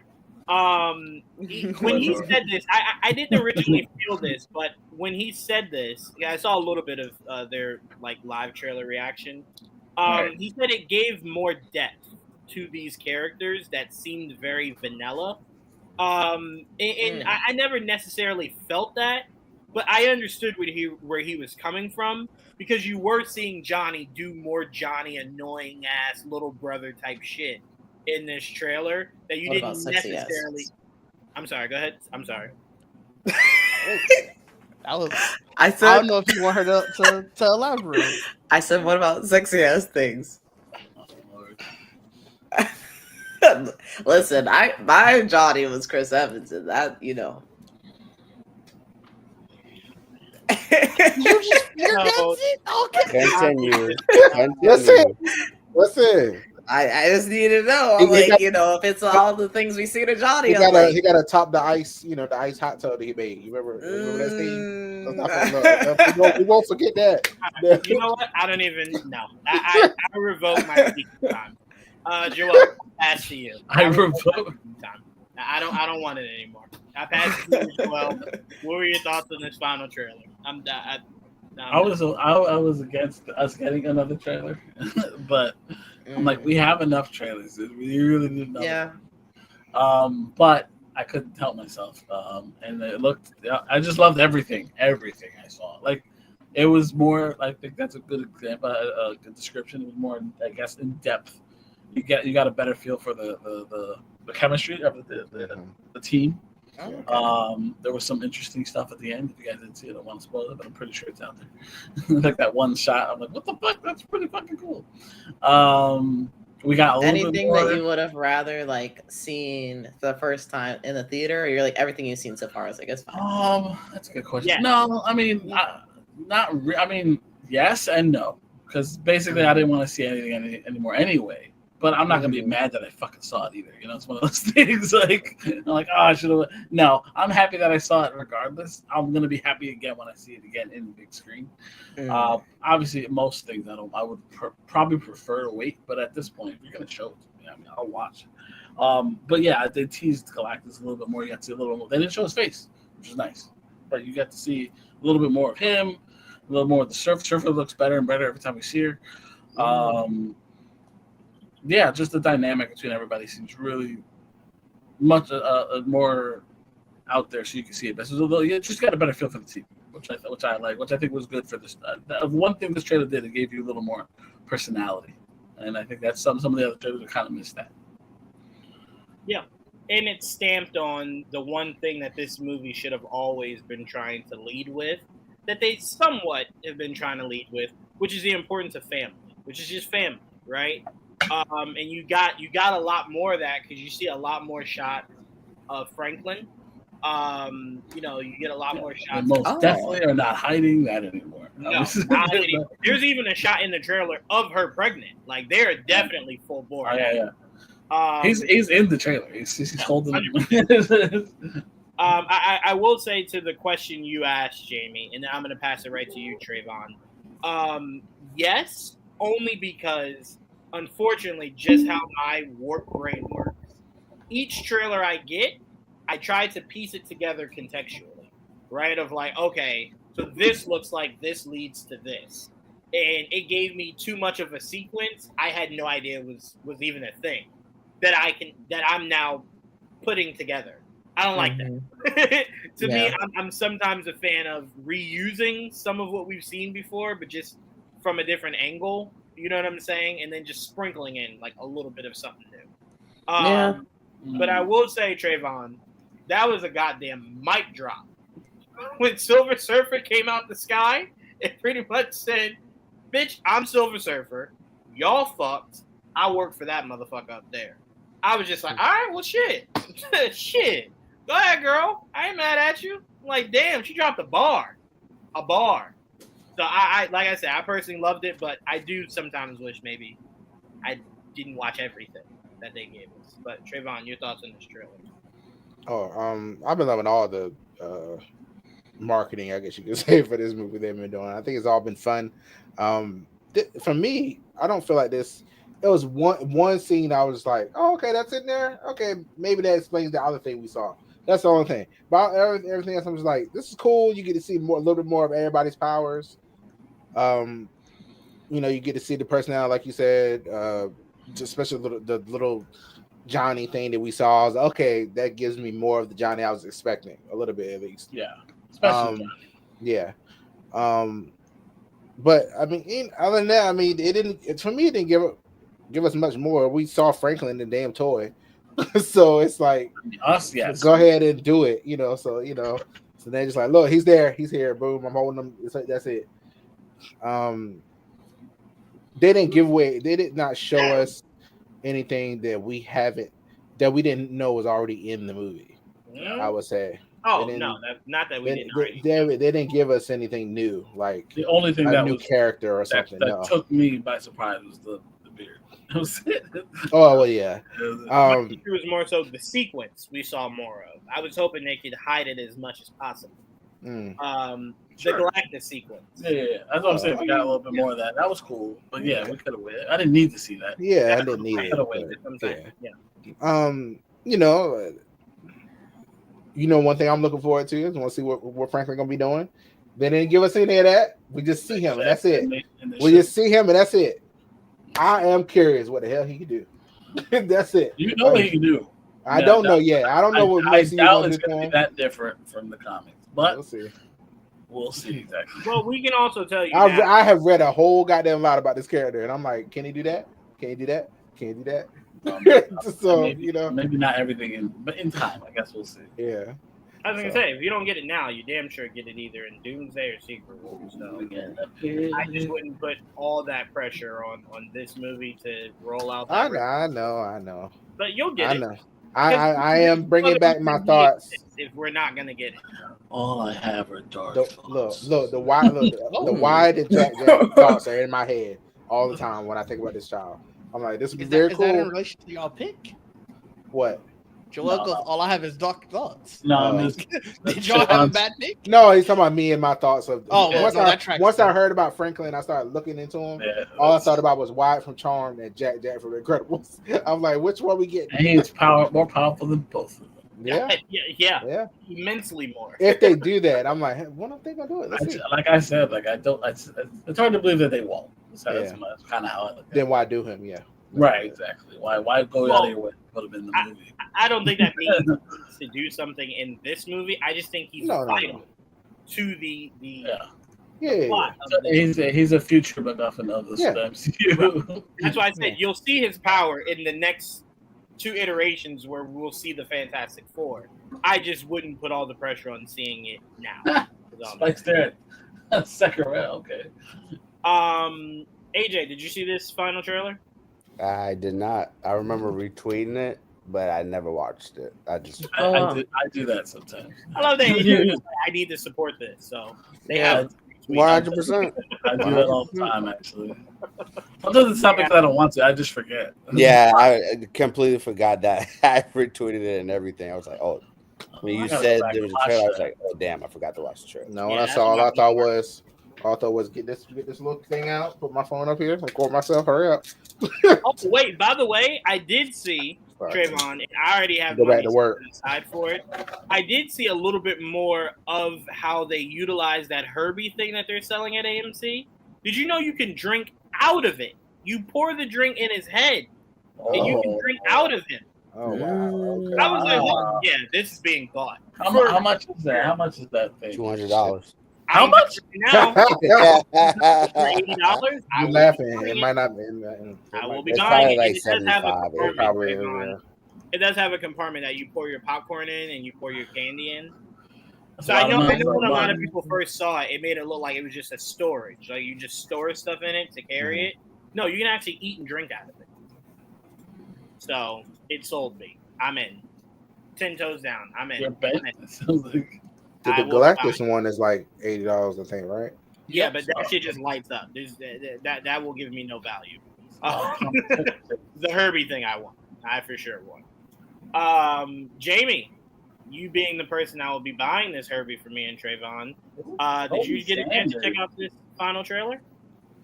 I did not see the final trailer. I'm typically a 1, maybe 2 trailer gal because I feel like similar to you. After I start seeing so much, I start putting the pieces together. So then by the time I go to the movie, I'm like, I feel like I know half of what's about to happen before I sit down. So I try not to spoil myself too much with the trailers because sometimes they be putting too much in the trailers. That being said, I saw Trayvon's medium money, JV. I saw Trayvon's face. He looked excited and happy. So I was like, oh, that's good signs. It's like a good sign. And I've seen like a still, like the very first still that's like the thumbnail for the trailer. I've seen that and I was like, oh, okay. So I was like some crazy action stuff going on. But yeah, I have not seen the contents of the trailer. So just y'all discussing it. so. This is our pick. I don't know. Now, did D in the comments? I feel like we need to ban him. I don't know. He seemed like a bad actor. Yikes! The Seemed like Herbie, a bad actor. Bad actor I is don't know. crazy. I kind of this is so funny. The Herbie thing is on eBay right now. Somebody got it for pre-sale for $145. Wow. People are Oh my funny. gosh. God bless him. You don't even have a damn thing yet. That's This is crazy. There will be some idiot that's like People sold. are so funny. Yeah. I'll take the thought of The having- Galactus one's up here too. 39 people are watching it. Wow. 47 now. You know, And they're just not gonna go to the theater. Like, I just want your that thing. local theater, dog. Like it's not even like it's a rare thing. It's at They're your like, local I don't want theater. a movie ticket. I just want the bucket. That specifically. Trayvon went into a movie with no ticket and got in that bucket. Trayvon Oh, will well. play. They just need to talk to Trayvon. You just gotta act like you just gotta. No, act I like, mean the only time I did that is when I wanted the Batman helmet. I went to the theater just for that, and they were like, "Oh, you want the popcorn? No, give it to somebody. I'm going home. Thanks." I just wanted to have it. I just want to go home. Bye. yeah, I always for saw that, the movie. Thank I'm you. just here for the bucket. Yeah. Yeah. Oh, that's like the I don't know if y'all ever heard about like Chick-fil-A thing where like you pay for like the person behind you, whatever. Oh, It used to be a thing. I've never done it. no, me Now neither. what- Somebody paid for my Chick-fil-A. thing once, and I was like, "Oh, this Tell is you nice." The only thing I've done is give away the popcorn out of these buckets because I'm not eating the popcorn out of it. I just want the The bucket. closest I've ever come to that, Jamie, is that anytime I do a vending machine, anytime, I always leave the change in the coins in the Oh, that's thing. nice. Like if Yeah. someone's like a quarter short or like a dime short, it's in there. Mhm. But no, I'm not paying for the person behind me. Are you crazy? No. 'Cause I don't know. Here's the problem with paying for the person behind you. When You don't know what they ordered. for it, they might go, "Oh yeah, do me a favor, add another chicken sandwich and 10 more nuggets." And no. No. They don't know. You already done it. You just ask, "How much is the order behind me?" And then they tell you. I saw one video of that. The person was like, "Oh, it's $50." So, "Oh, no, all right, thanks." Oh, hell no. That 20. All right, we do that, but 50. Hell no. But I'm not gonna lie to you, Trayvon. I one time was in the drive-thru for Taco Bell. The guy in front of us spent $78. I'll never forget wow. that. I remember we got up to the window and You I said, order hold everything? on. I said, hold on. You don't say anything, ma'am. Can you come here? what the fuck did he buy? She said a lot. I said, $70. That is a lot for Taco Bell. Yeah. It's a lot of time. We don't mess with Taco Bell anymore, Joanne. I don't know if I told you the story, but don't go there anymore. Oh no, I can't make that promise to you. I found out that this exists. No, return that. Return. Man, Actually, is I that had just it seasoning? in grasping. That is the crazy. brain. Is that just seasoning Right. though? We mess with the seasoning, but don't. Like it comes with the nacho chips, the cheese sauce, the sauce. All right, take. Don't eat none of that else. Throw everything I'm else. sorry, Jamie. I can't let cheese go do No, the crunches sorry, go. I'm sorry. sorry. No. Whatever they did to you, Jamie, I hope I've eaten that them things person since that college. did It almost killed my mother. Hey, How? we can go full John Wick, but on the way, All right. I mean these nachos. Oh my god. So listen. So sorry. Long story short, this is not accurate. Long story short, it is. I was no, there. it's not. No, it's not. Long story short, they had a maintenance person come to our local Taco Bell to clean the machine, and they cleaned the machines with bleach. They didn't flush all the bleach out, so my mom got like mostly a cupful of bleach with a splash of tea. She drank some of it, spit it out, realizing it was bleach, went to the hospital.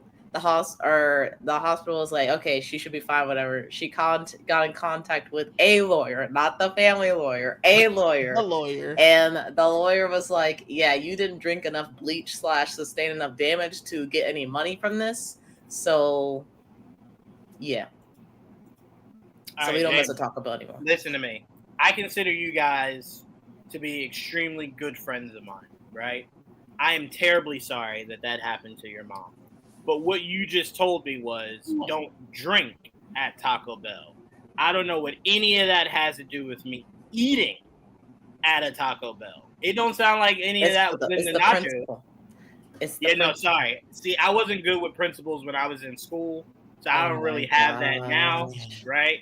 How about a simple rule? Don't go to Taco Bell. No, I'm sorry, Jamie. Because I'm gonna be honest with It's you. not When I even found out that they had kits and I could just buy my own ground beef. It's I still bought like in 8 of these. grasping range. It's so funny. Are you in the kitchen? Like, where are you? It literally was like, Don't worry about it's all right that. here, y'all. Don't worry about all that. You know, a spirit told me you might be bad mouthing Taco Bell, so I needed a prop just in case. All right. It's not. It's like, yeah. No, I haven't been back to Taco Bell, and I like the little burritos. I like what they had going on, but No. Don't backtrack. You said. I'm not backtracking. I'm just saying. Before the incident, I was messing with Taco Bell. After the incident, like, I don't need this in my life anymore. Look, now that Jamie said that, allow me to reintroduce the show. Welcome to episode 13 of Much Ado About Nothing, brought to you by, sponsored by Taco Bell. Further the relationship. The Ditch told me a Double restaurant down. not to go to. I forgot, but I did make a note that there is a place I'm not supposed to be going, and I'm not gonna go there. Well, you can skip it. It was Panera, and I went back. We back good.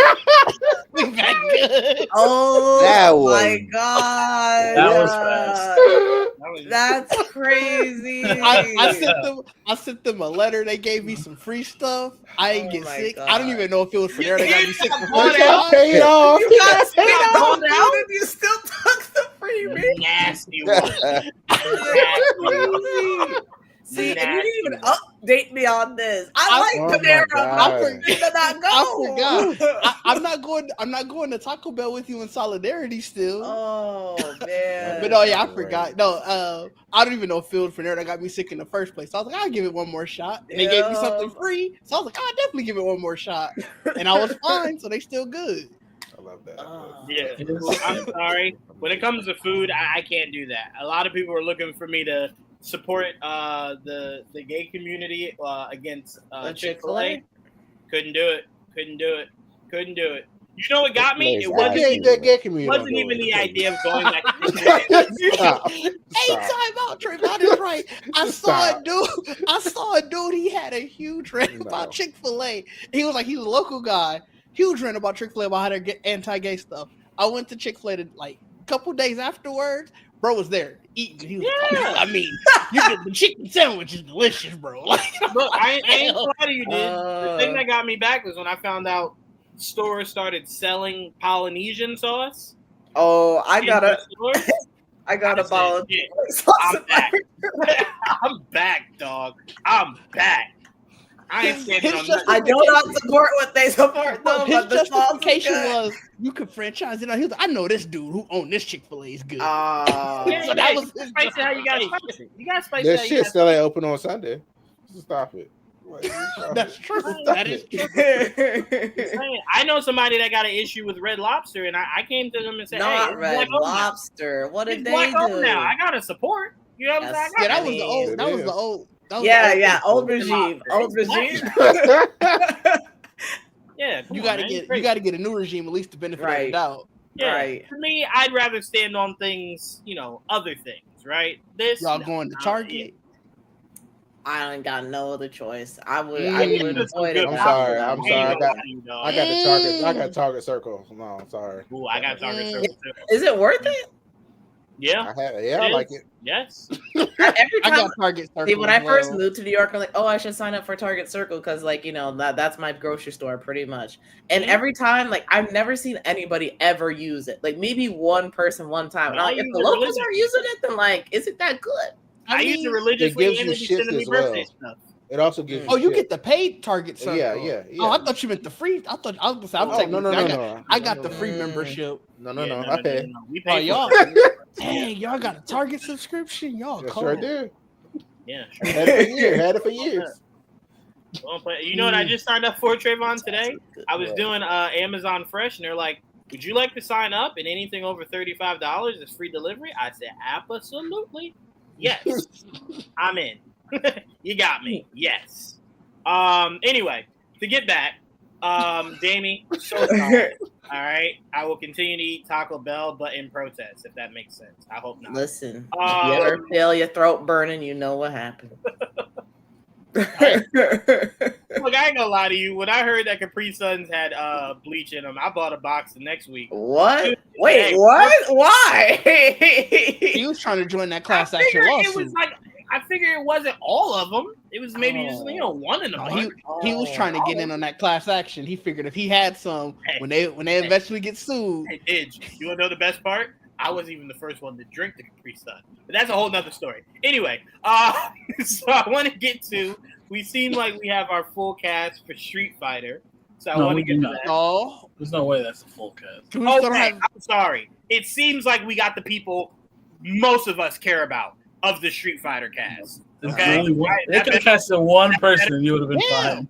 It is Cammy Erasure is crazy. Yeah, sorry, Joel. Cameo Andy Racer. Koji is in this movie. Wow. That's where I stopped. I don't even know who the fuck else is in this movie. I heard 50 Cent today. Yeah, I was like, wait, did they do Ryu and Kid? I don't even remember. Yes. That was the first two they did.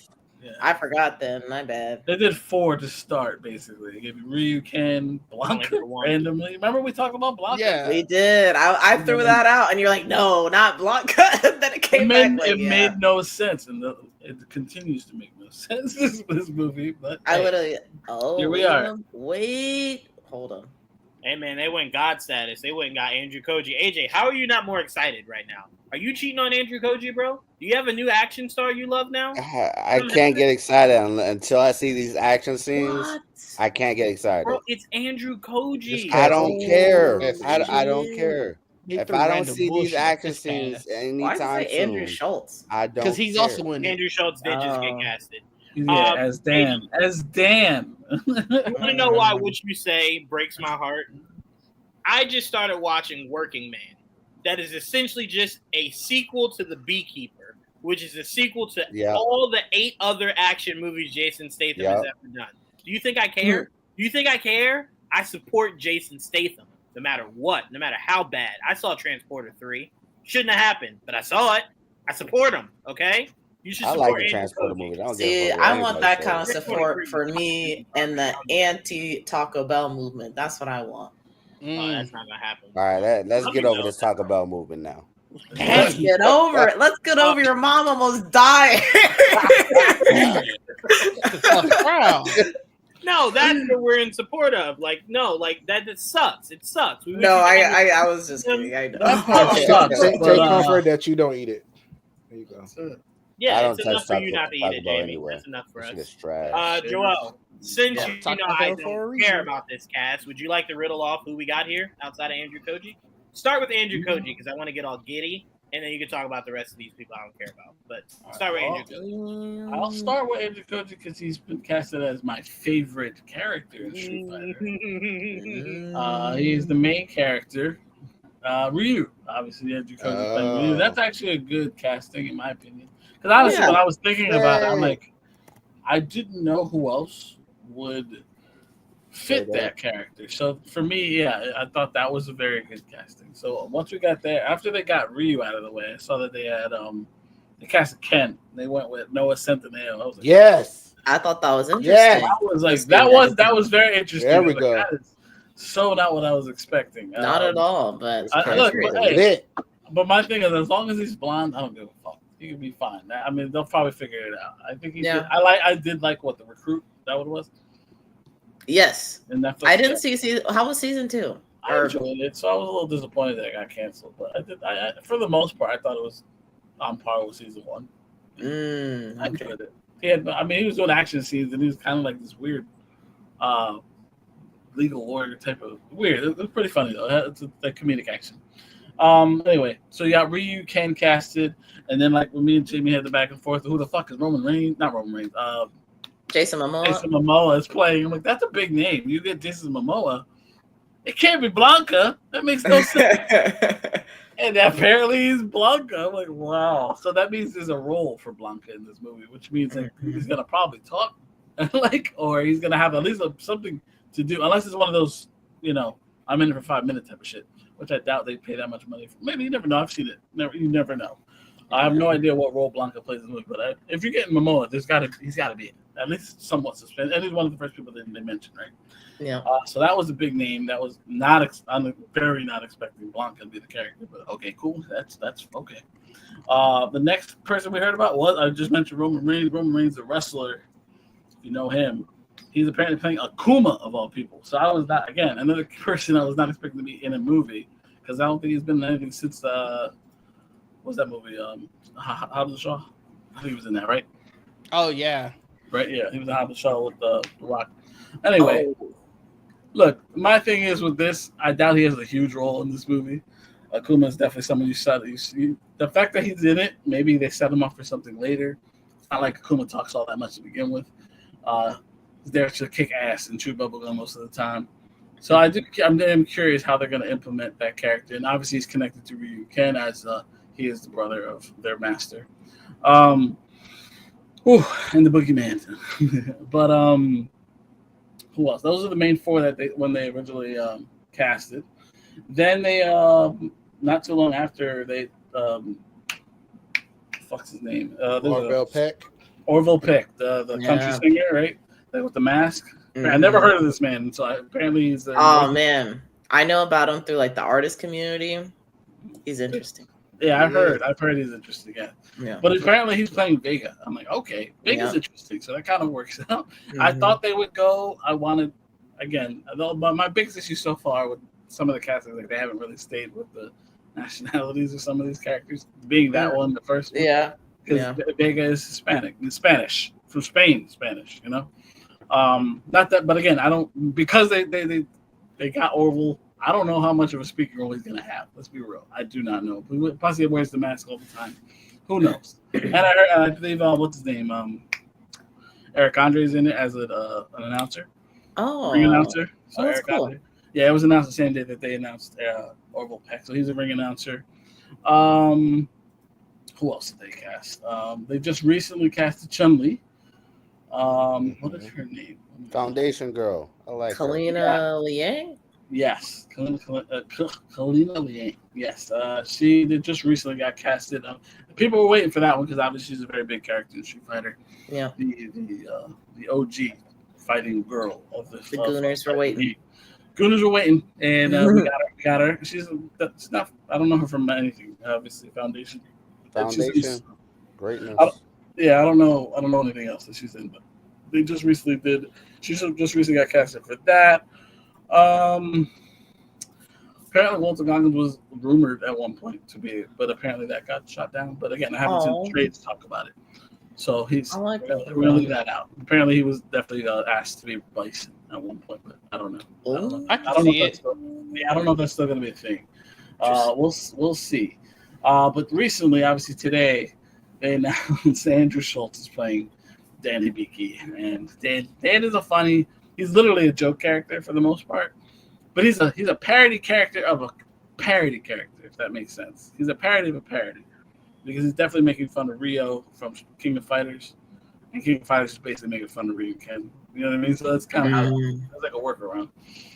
Anyway, they just announced that. Obviously, they got a comedic actor for a comedic role. Again, Dan is from Hong Kong, so I'm not like technically Chinese. So I don't know. This is an odd choice, but here we are, and that's why I don't feel like they're done because they haven't mentioned Kyle and Bison, and there's a lot of characters, but I don't know how many of the characters are actually going to be in it. Like, will they have Zangief? Will they have Honda? Will they have Dawson? You know, Cammy. We talked about Cammy. And if they do Cammy, will they do T-Hawk? Will they do DJ? I mean, there's a lot of characters. I don't know how you're going to fit everybody. Then you're also adding characters that are not normally typically part of the original Street Fighter 2 cast, like Dan and Akuma. So, like, we'll see. I'm excited only because I've always wanted to see a good live-action Street Fighter movie. Not that this is going to be good, but this is at least we're in the way of getting something.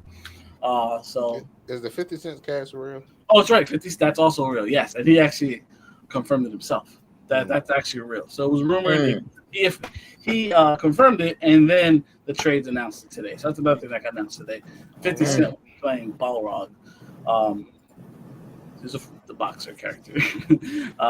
But he's one of the bad guys. Him and Vega are the bad guys. Him, Vega, Sagat, that's another character. I'm expecting to see who gets cast for that, and Bison are typically the bad guys.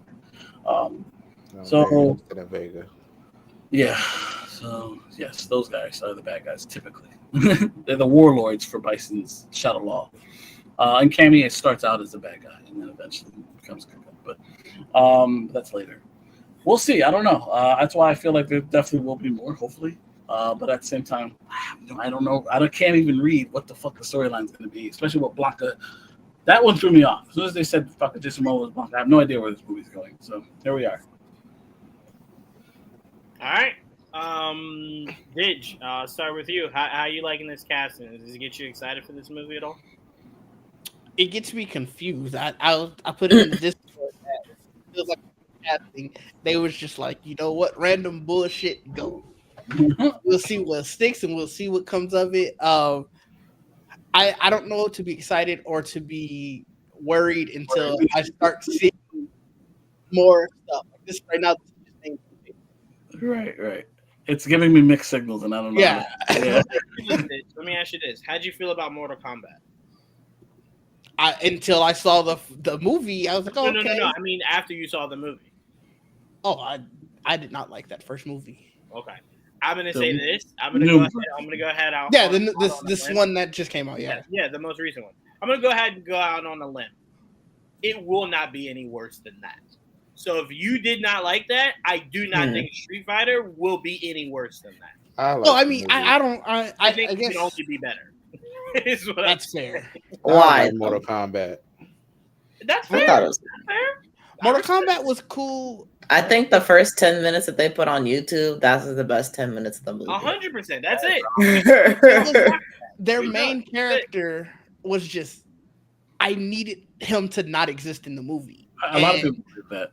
Like, he ruined the movie. Too much on his hand. Not too much on him. He's fine. The character was. He was sure is. You not making that about Liu Kang will always anger me. It's gonna anger me in this new one. Like it's gonna always anger me. Like his character did not need to exist in the movie. I don't get why he was created. I don't understand the inclusion of a character, another character where you have so many characters to pick from. Hold on, Joel. Let's go a step further. You introduce this new character. That's not just a new character. You're now adding this new character to an already legendary character's ancestry. So it's like it's not even he's standing on his own 2 feet. You're now trying to loop him in with the one thing you know we love. Like, and it's like you could have just had Scorpion. Yeah, you could have just been Scorpion and call it a day. Yeah, exactly. And it could have been Scorpion reincarnated. Scorpion's grandson, great grandson, whatever. Right. Like no one would have batted an eye. But I still think that's what he ends up being, a Scorpion at the end of the day. But we'll see. Probably, yeah. Well, we'll see. Look, if they do it well, then cool. But right I now, get a payoff if they do it. At the very least, I think that's what they should do. Maybe that's not what they're gonna do. maybe It's it's correct. It's a hell of a payoff if they do it, but man, we had to struggle to get to it. Fair enough. I'm at least saying here, Didge, because that's where Mortal Kombat started off good. Their casting started off with like names we were like, oh, okay, they're getting some heavy hitters. And then you heard like the actual martial artists. That's what really that stood out. Like, wait a minute. Well, yeah, that's what I said. Ryu being Andrew Koji, that's a great start. That's the great start. And the rest are kind of questionable, but you know what? They're getting faces. Yeah, might try to sell this on Star Power. Like they might. So far, that's usually not a great sign. That's why I'm a little worried. I'm like, this is a little. We'll see. We'll see. Yeah, we'll definitely see. AJ, is this getting you sold at all? Nope. This cast? He's getting you sold. You said not at all? Not at all. Absolutely not. He said. Okay. Well, maybe that first trailer might hit. Maybe it might hit. Well, let's hope. I doubt it, but let's hope. Yeah, I want to see the set photos. Who's working on this? Legendary, I thought, right? The director. Let me see the director. Director, not known for. Oh, that I don't know that. Yeah. He's a kind of a no-name director. To me, I'll never let that Joel be something I measure anything, because I didn't watch the show that the Russo brothers did, the comedy show. I hadn't watched that when it was on, like when it was in syndication. Sure. Yeah, so I knew them from nothing when they said they were doing Captain I America. never watched at the time. I haven't watched it either. So right, so it took a while for me to care about the community. Eventually, it did. Interestingly, he's done a lot of stuff with Eric Andre, actually, so it makes sense that he would be in Street Fighter. Yeah. The connection is still there. Yeah. Jamie, is this getting you sold at all? Oh, you got the 4 episodes of Twisted Metal. I feel like I like for most things that I go out and see, I'm not putting like too much pressure on like, oh, I need to have like this person cast as this and all this, like especially when it comes to like game adaptations. And like I'm willing to just like see how things play out. Now I guess just kind of with some of these actors that I've seen some of their work, or at least I have an idea about them, whether that's correct or not, is neither here nor there. I am intrigued as to what landed them the roles that they're getting. So, yeah, I mean, I'm still gonna go see regardless. So we'll see. Yeah, like I said, I'm here to support Andrew Koji. I'm like this the whole time. Like this. Be good, please be good. It just lets me know whether I'm gonna wait for it to hit streaming or not. Oh, I'm definitely just watching it on streaming. Trayvon, how upset were you that Nikki wasn't Chun-Li? Not upset at all. I'll be at this movie day one as early as I can. Can't wait. Oh, because you're just picturing the fact that a lot of these guys are chest out, right? Is that what it is? I just like all the men on the cast. Let me be honest with you. Eric Andre is what got you though. Right? Well, I'm going to tell you now, Trayvon. You should absolutely not. I'm going to tell you this now, Trayvon, in preparation because I love you. Do not send me these interviews when this movie comes out and they're doing the press run. Do not send me these interviews saying, look how they looked at each other. I see it now. I see it as bright as the day. You can't wait. I see it. I see forcing puzzle pieces into each other, trying to make them fit. I want to have to do that. That's how they market it. Watch. Why would they market it that way? What is it called? That's what they do. Manipulation. All right. Yeah. You know what? I'll give it to you with that was very interesting. That Chris Evans, Pedro Pascal, but I'm not going to give it to you for everything else you try to slap that label on. They're just weird. I just send you videos and let you know what it looked like. That's all I'll say. Don't say nothing. God bless you. Joel, it sounds like this casting is getting you hyped, so you'll be there. I'll definitely be there. Yeah, I mean, I'm hyped because I'm seeing a live action Street Fighter more so. Yeah, that's what I mean. Yeah. But yes, I'm excited because I'm an optimist, so it's hard for me to like expect it to fail until I see it fail. You know what I mean? Yeah. Wish I had that confidence. I wish I would argue less with people if people were more like me. I can tell you that. It's very I'd be like, man, this don't look like it's gonna do well at all. It's the same confidence that put me and Joel in the movie theater for The Crow. So you know, Yeah. sometimes, you know, Maybe I don't wish I had that. I definitely was at home for that. Like that probably very much a gamble. It's a gamble for sure. Yeah. What's wrong, Actually, Trayvon? y'all might be right about Eric Andre. Maybe I am there to see him as well. Oh, fuck. What picture did you? Wow. What did you Google? Don't answer that. No, hold on, dude. Trayvon doesn't have Google. That's where you guys keep going wrong. He has Gaggle. And that's where he Gaggle. Oh gosh. Gaggle. That's where he gets all his information from, and that's where he connects these dots. I don't know the last time he's used Google. Anyway, so AJ, I want to start with you on this one, man, because I know you'd be hyped for this.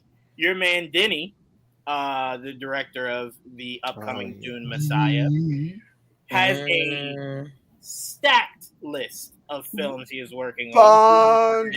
Being the one he will be working now, then Rendezvous with Rama, then Cleopatra, then Nuclear War, a scenario, and the biggest of them all, he will be doing Bond, James Bond.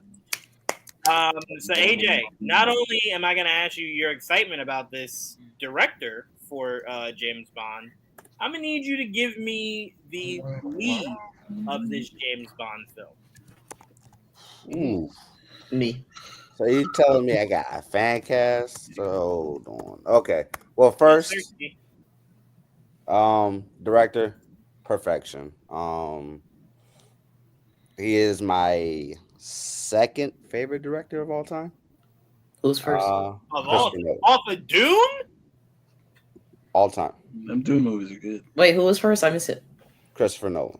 Oh, Wow. Wow. Dang, Joanne, what was that face about? I love Batman too much to say that. I'm sorry. He's top five, sure. So not bad, Batman. They're not bad. They're not bad. They're really good movies. They're just right. really good. Yes. Okay. Yes. You know, I've been saying that for forever, AJ. Yes, I will agree with you there. Great movies, not great Batman movies. I'll give you that. Yes. Let's split that difference. But for my fan casting, Aaron Taylor Johnson. Okay. That's what I'm thinking. I'm here for that. Are you now? I mean, Trayvon, I think you'll be here for any James Bond casting. No. That's not true. We'll see. We'll see what they look like. We'll see.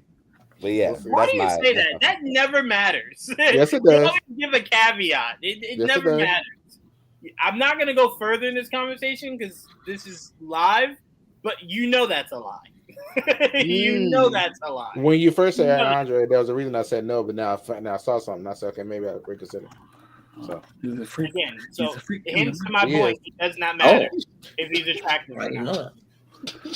He's got to just dabble. You know what I'm starting to see happening together is starting to become a dangerous combination. That's what I'm learning. That's what I have been seeing people fan casting Aaron Pierre, which I like. He was rumored recently, wasn't he? Yeah, I think I like that casting. I like that as well. I like this guy. Me too. Can't remember his name now. I'm figuring out that I know who you're thinking about, Joel. You're thinking about guy from Reggae's on page, yeah. I like him as well. I like him. Yeah. If I had to choose between him and Aaron Pierre, it'd be Aaron Pierre, just because that trajectory is already heading through the fucking roof.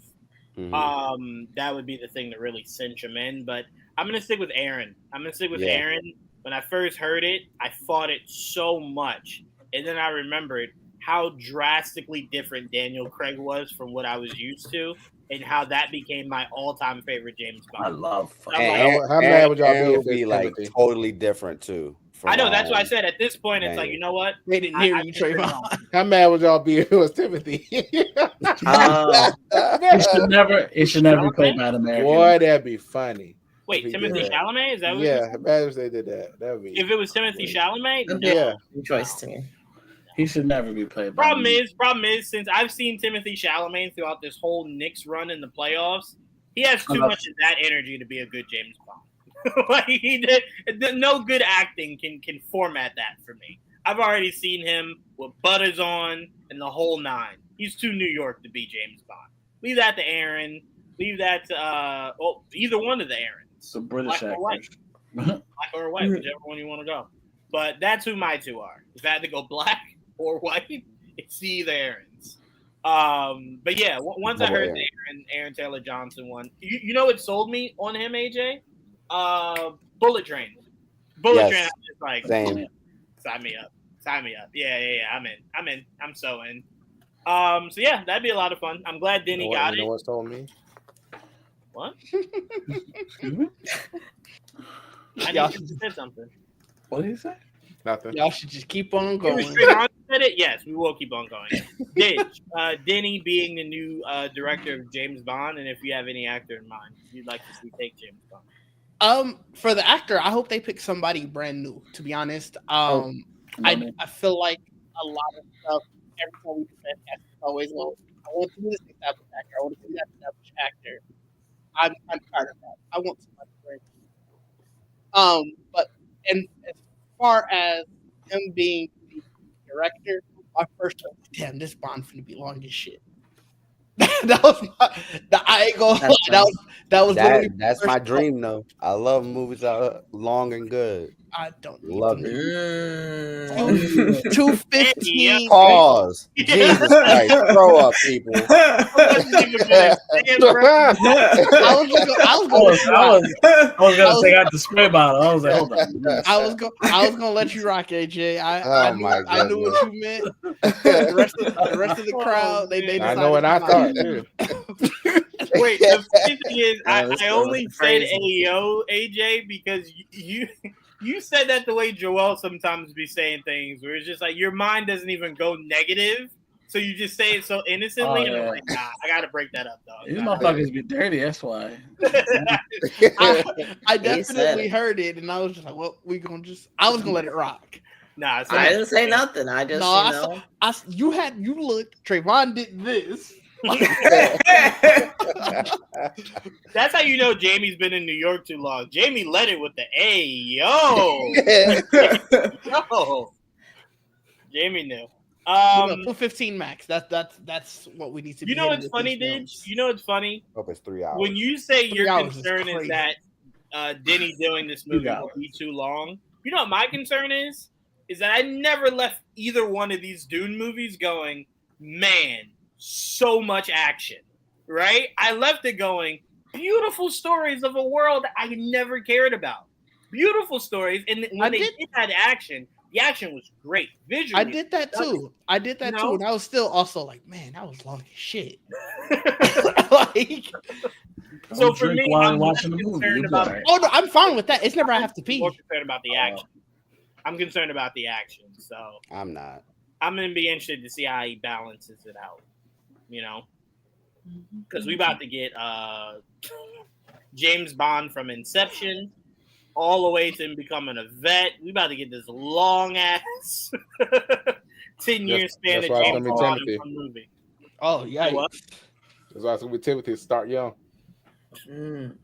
I hope it's not him. We don't need to start that young. Most definitely don't think that young.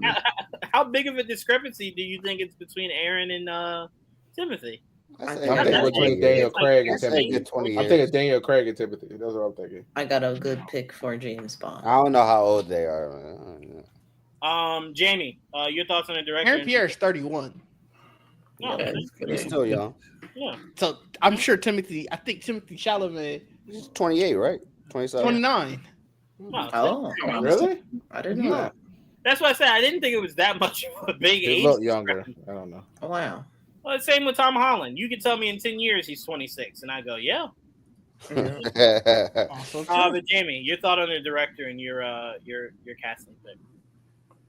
I do like Dennis. I do like his work. Specifically Dune. I've really enjoyed those movies. So I'm down for it. I think it's gonna be, if the cinematography keeps up, it'll be like the most gorgeous James Bond we've probably seen. That's tough. That's tough. It's not tough for me because I haven't seen that many. So fair enough. Okay. Have you seen the Daniel Craig ones? I saw Skyfall and the one where he retires. I can't remember which. Oh, well, I can tell you're remembering that wrong. There was no retirement. I was like, I forget. It was the one where they emphasize you're old. That's the one that. Yeah, I can't remember. Yeah. Gotcha. I saw that one, and I think I saw GoldenEye. Wow, I've seen those. Yeah. All the jump. That is. Oh, Casino Royale. I saw Casino Royale as well. So. Very good. Casino Royale was a beautiful looking movie. It's a was. That movie was amazing to look out to that torture scene, and I was like, all right, I'm out. That one and Spectre was terrible, but it was beautiful. Spectre was terrible, but I look back and I go, I don't skip it if I rewatch the same movies. I was like, I have to watch it. Right. Yeah, I really like it. Yeah. I mean, I should watch all the. Now that I've done my Mission Impossible run, I should do a James Bond run. Absolutely. Do it, yeah. Absolutely. That'd be dope. But what was your casting pick? I don't remember you saying. So my cast for James Bond would be Taron Egerton. I think is how you say it. Interesting. I like him. And he's been in a lot of action stuff, and I feel like he kind of has he could have like a Bondian look, like when he dresses up. I'm like, oh yeah, he cleans up well, so I think he could do it. He kind of did that already, right? I was just about to say that the pick isn't bad. It's just I've already seen a version of that, and they're not even done. They're about to start filming the next. They're not? Yeah. Is he in it though? Yeah. Oh, I didn't know that. They're gonna do the final Kingsman with him starring. So Kingsman is what is it called? Bondi. You know what I'm saying? It's literally a play on James Bond. Right. If it wasn't for Kingsman, his acting prowess is great for that role. Mm-hmm. I'm more so just hanging on to maybe Wolverine. You know. I am too. I would not be opposed to that. Yeah, I really like Kingsman, so. Yeah, no, Kingsman is phenomenal.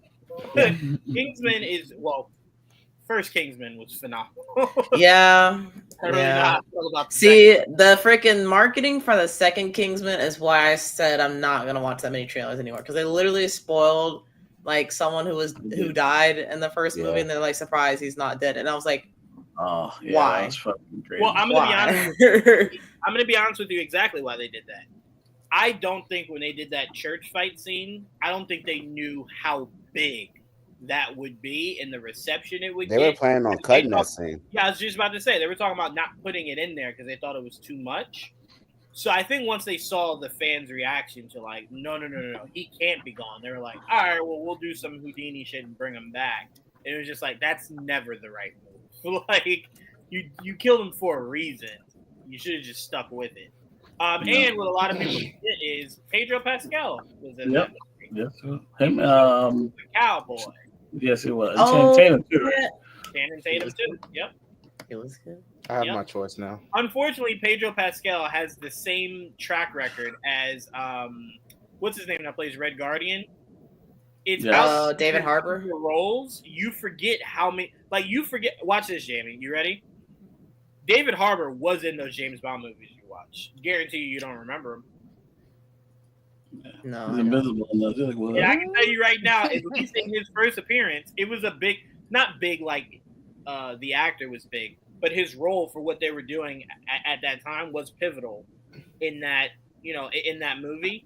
So I'm like, most people forget. Most people forget he was part of Suicide Squad. So like they blend.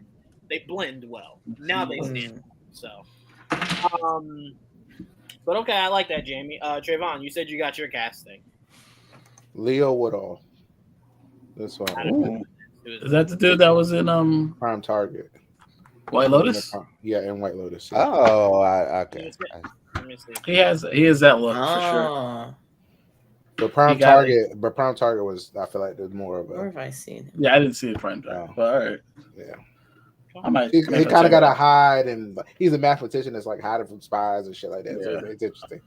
Oh yes, I know now. Oh yeah, I know what you're talking about, and I know why you like that show. Oh, I know. Yeah. Like, not fucking. I mean, I like him. Both were in White Lotus as well. He does the same thing. Oh, White Lotus. So White Lotus is something else.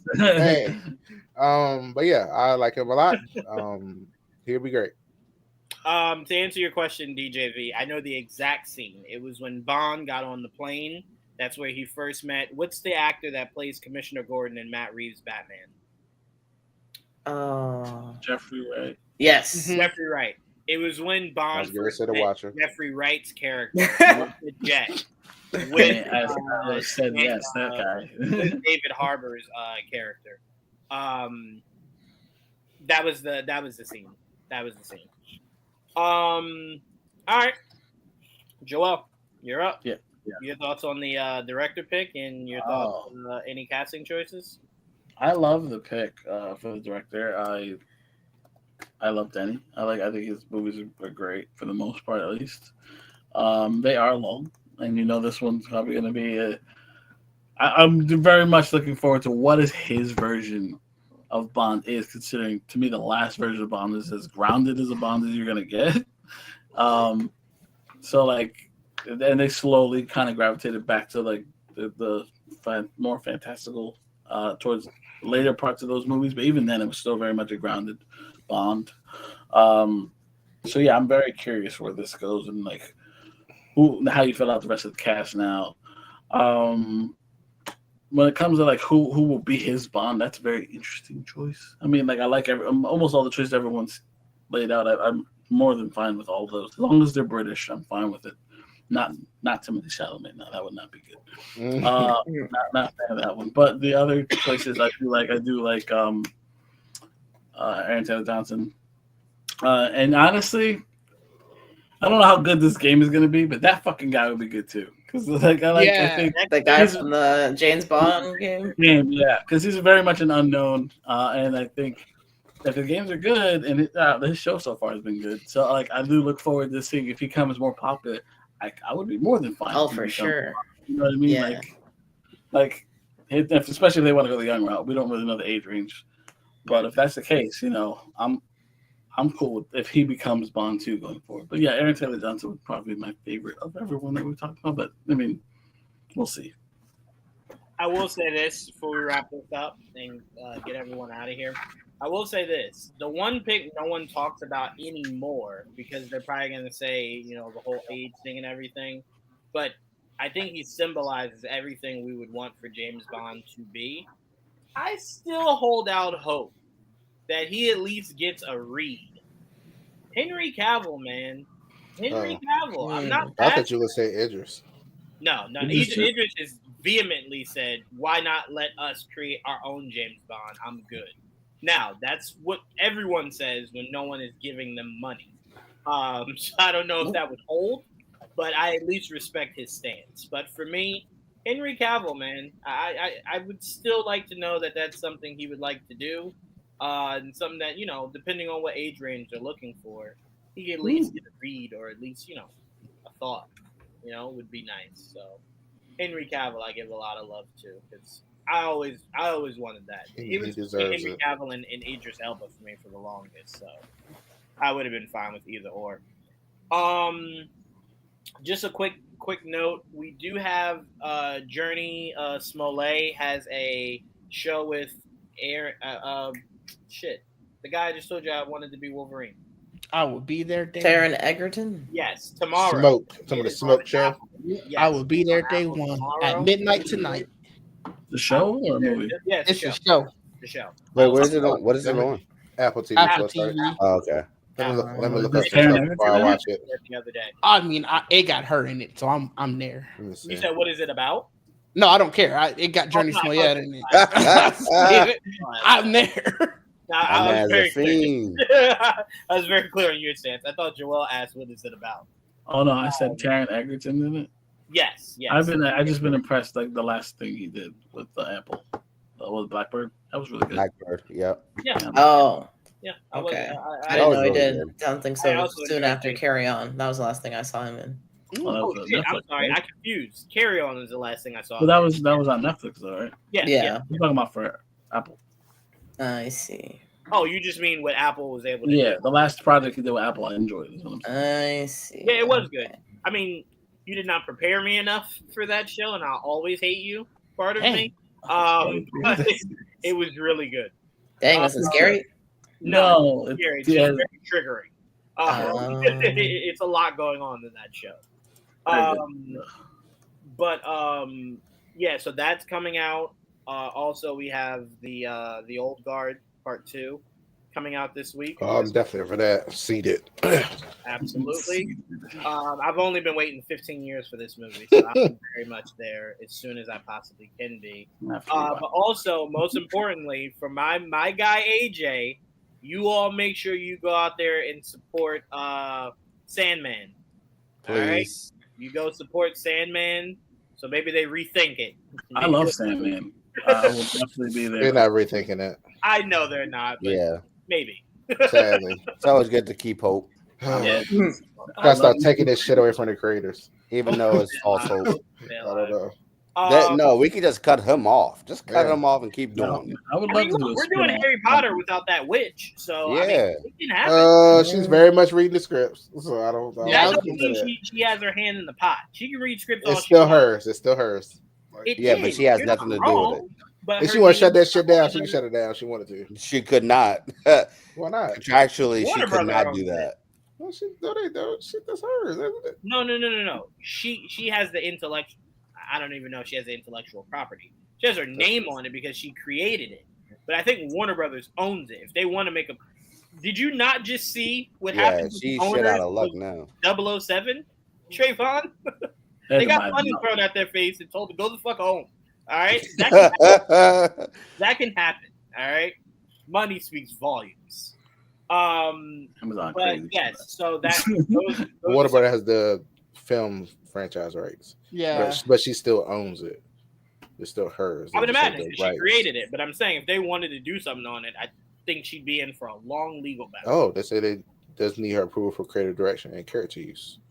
So yeah, because she has all character rights. Yeah. So Warner Brothers could be stingy as hell and go, all right, he ain't Harry. He's Harrison. Yeah, I wouldn't be watching. This is Harrison Patiar. Not Patiar. This is her munkle. Oh no! Don't do her like that. But no, there's a lot of great stuff coming out, guys. Please make sure you guys are putting everything in your favorites or my lists, whatever it is. I'm trying to think. Is there anything else? Obviously, the finale of Ironheart Tuesday. I feel like I'm missing something. I got something you might be missing. Yeah, and not current, but did you watch Dragon Ball Live? Oh, you're still circling back to me on that. No, I didn't. Yeah. Yes. Oh, the disappointment. What was it? Daima, Jamie. So the dub is out. The dub is fully out. Oh, the dub is fully out. Yes. I watched all of it. Yeah. No, not Netflix. It should be on Netflix. It might be. I didn't watch it on Netflix, but I watched it on Crunchyroll. Yeah, so I'm like, I think I have Joel's Crunchyroll, so I can watch it on either. I just didn't know it was fully done yet. I think it is. You gotta finish because it stays there if you don't finish, and it annoys the shit out of me when there's a continue watching. And I'm like, I don't watching it no more. I have to go inside and say I watched it again. It's very annoying. Dang. So when you start something, you better finish it. Overcompensating adults is still out. So everybody who watch those, thank you so much. Thank you very much. Overcompensating is still out. So please watch that. I'm putting adults on my list. Both.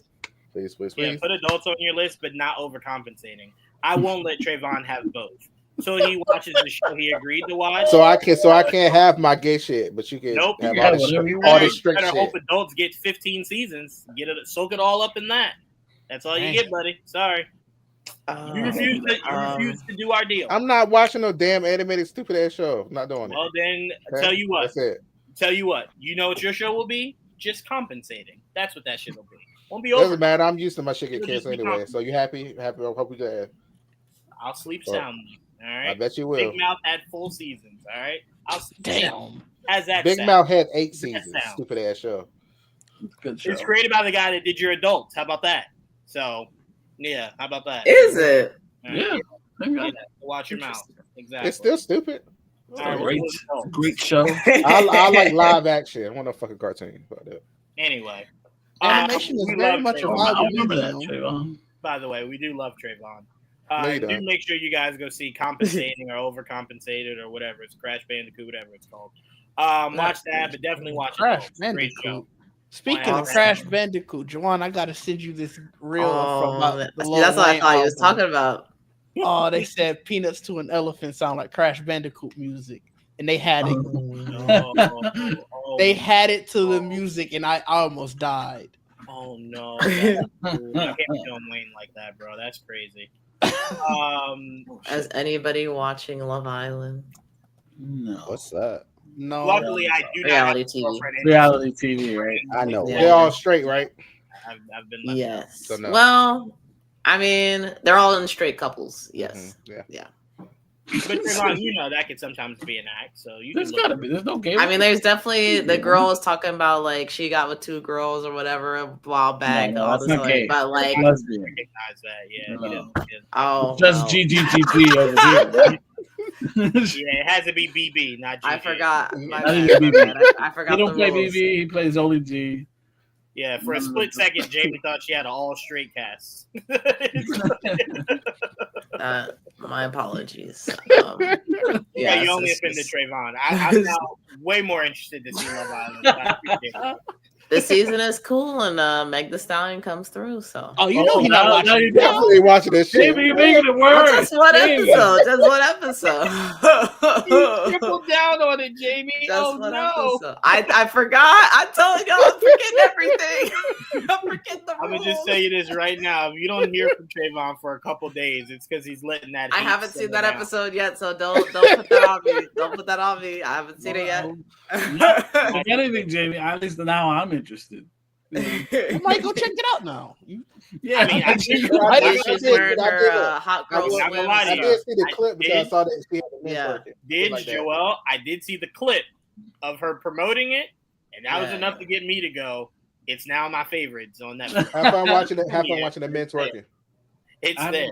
haven't really been into. They reality do have TV. they got a what Oh do you wait, call hold on, it? real quick, Jamie. Real quick, hold on. I think Uh-huh. L'Oreal's watching. I said that L'Oreal for scientific purposes. I heard the twerk. No, he lady- didn't. He's It's okay. lying. He'll be working men's work. He'll be watching men's working as well. He's So- lying. Whoa, hold on now.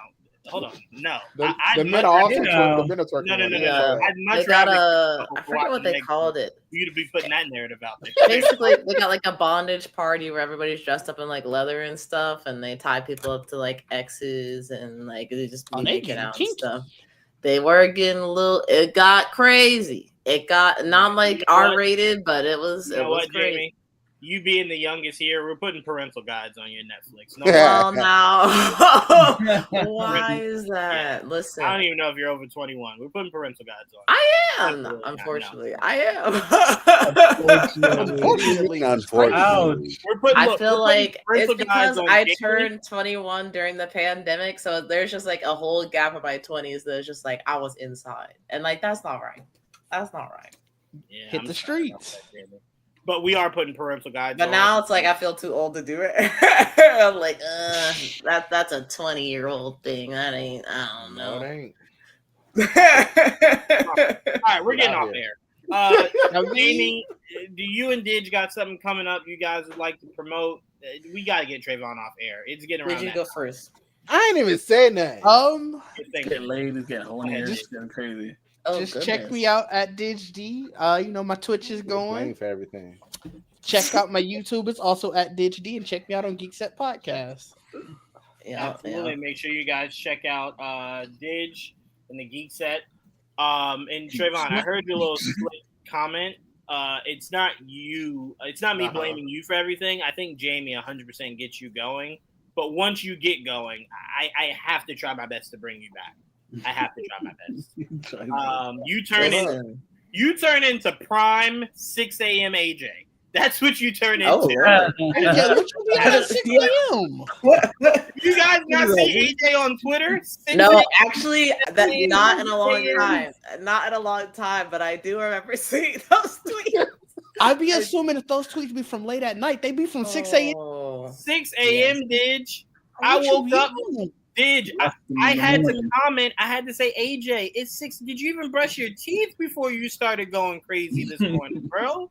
Like, come on, man. Eat some breakfast. That was a different era of I aging. got roped into this. I'm quiet over here. I'm just going off the information I've been given. It's them quiet ones. Yeah, you Oh my god! Ron's not slapping the moniker on everyone. We're getting out of here, guys. This is great. Oh man! All right, Jamie, let them know where they can find you. What's coming up? I know you got to. Yeah, y'all can find me at Swiper_Prime. I'm gonna be streaming some more Metaphor Refantasio tomorrow. Grinding it out. Louis got a soiree that I'm trying to get to, so we prepping. What? Who? Okay. Louis. Oh. Boobies might be there though. I don't know. Anyway, you know, women go to soirees, and it was me, right? That's all I'm saying. AJ said it first. I said Louis. Listen, I'm a yes and person. Okay, I'm just rolling with it. Yeah, that's all I got going on right now. You know, the rest of them I'm cooking. I'm stirring the pot. I'm telling you right now, I'm your next stream, I'm being a mod. I need to make sure that age appropriate stuff is going on. It's nothing crazy. It's nothing crazy. You know, people dress up. Might be a boobie, might not be a boobie. You don't know. Whoa! You're just gonna triple down on this. All right. Like no more late streams for Jamie or Trayvon. All right. We'll be doing 3 o'clock in the afternoon streams from now on.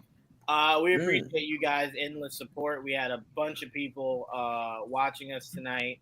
You guys are amazing. DJ V, you're always amazing in the comment section. I don't know who Nerd with the Tech is in the comment section, but I think they're pretty cool. A legend. I'm sorry, what? A legend. Okay. We still got to ban that Dig D character. Not too much. Dig D is a great guy. I don't know. Effective immediately is suspended for next week. You got it the week after. And AJ no longer gets speaking roles. He's out.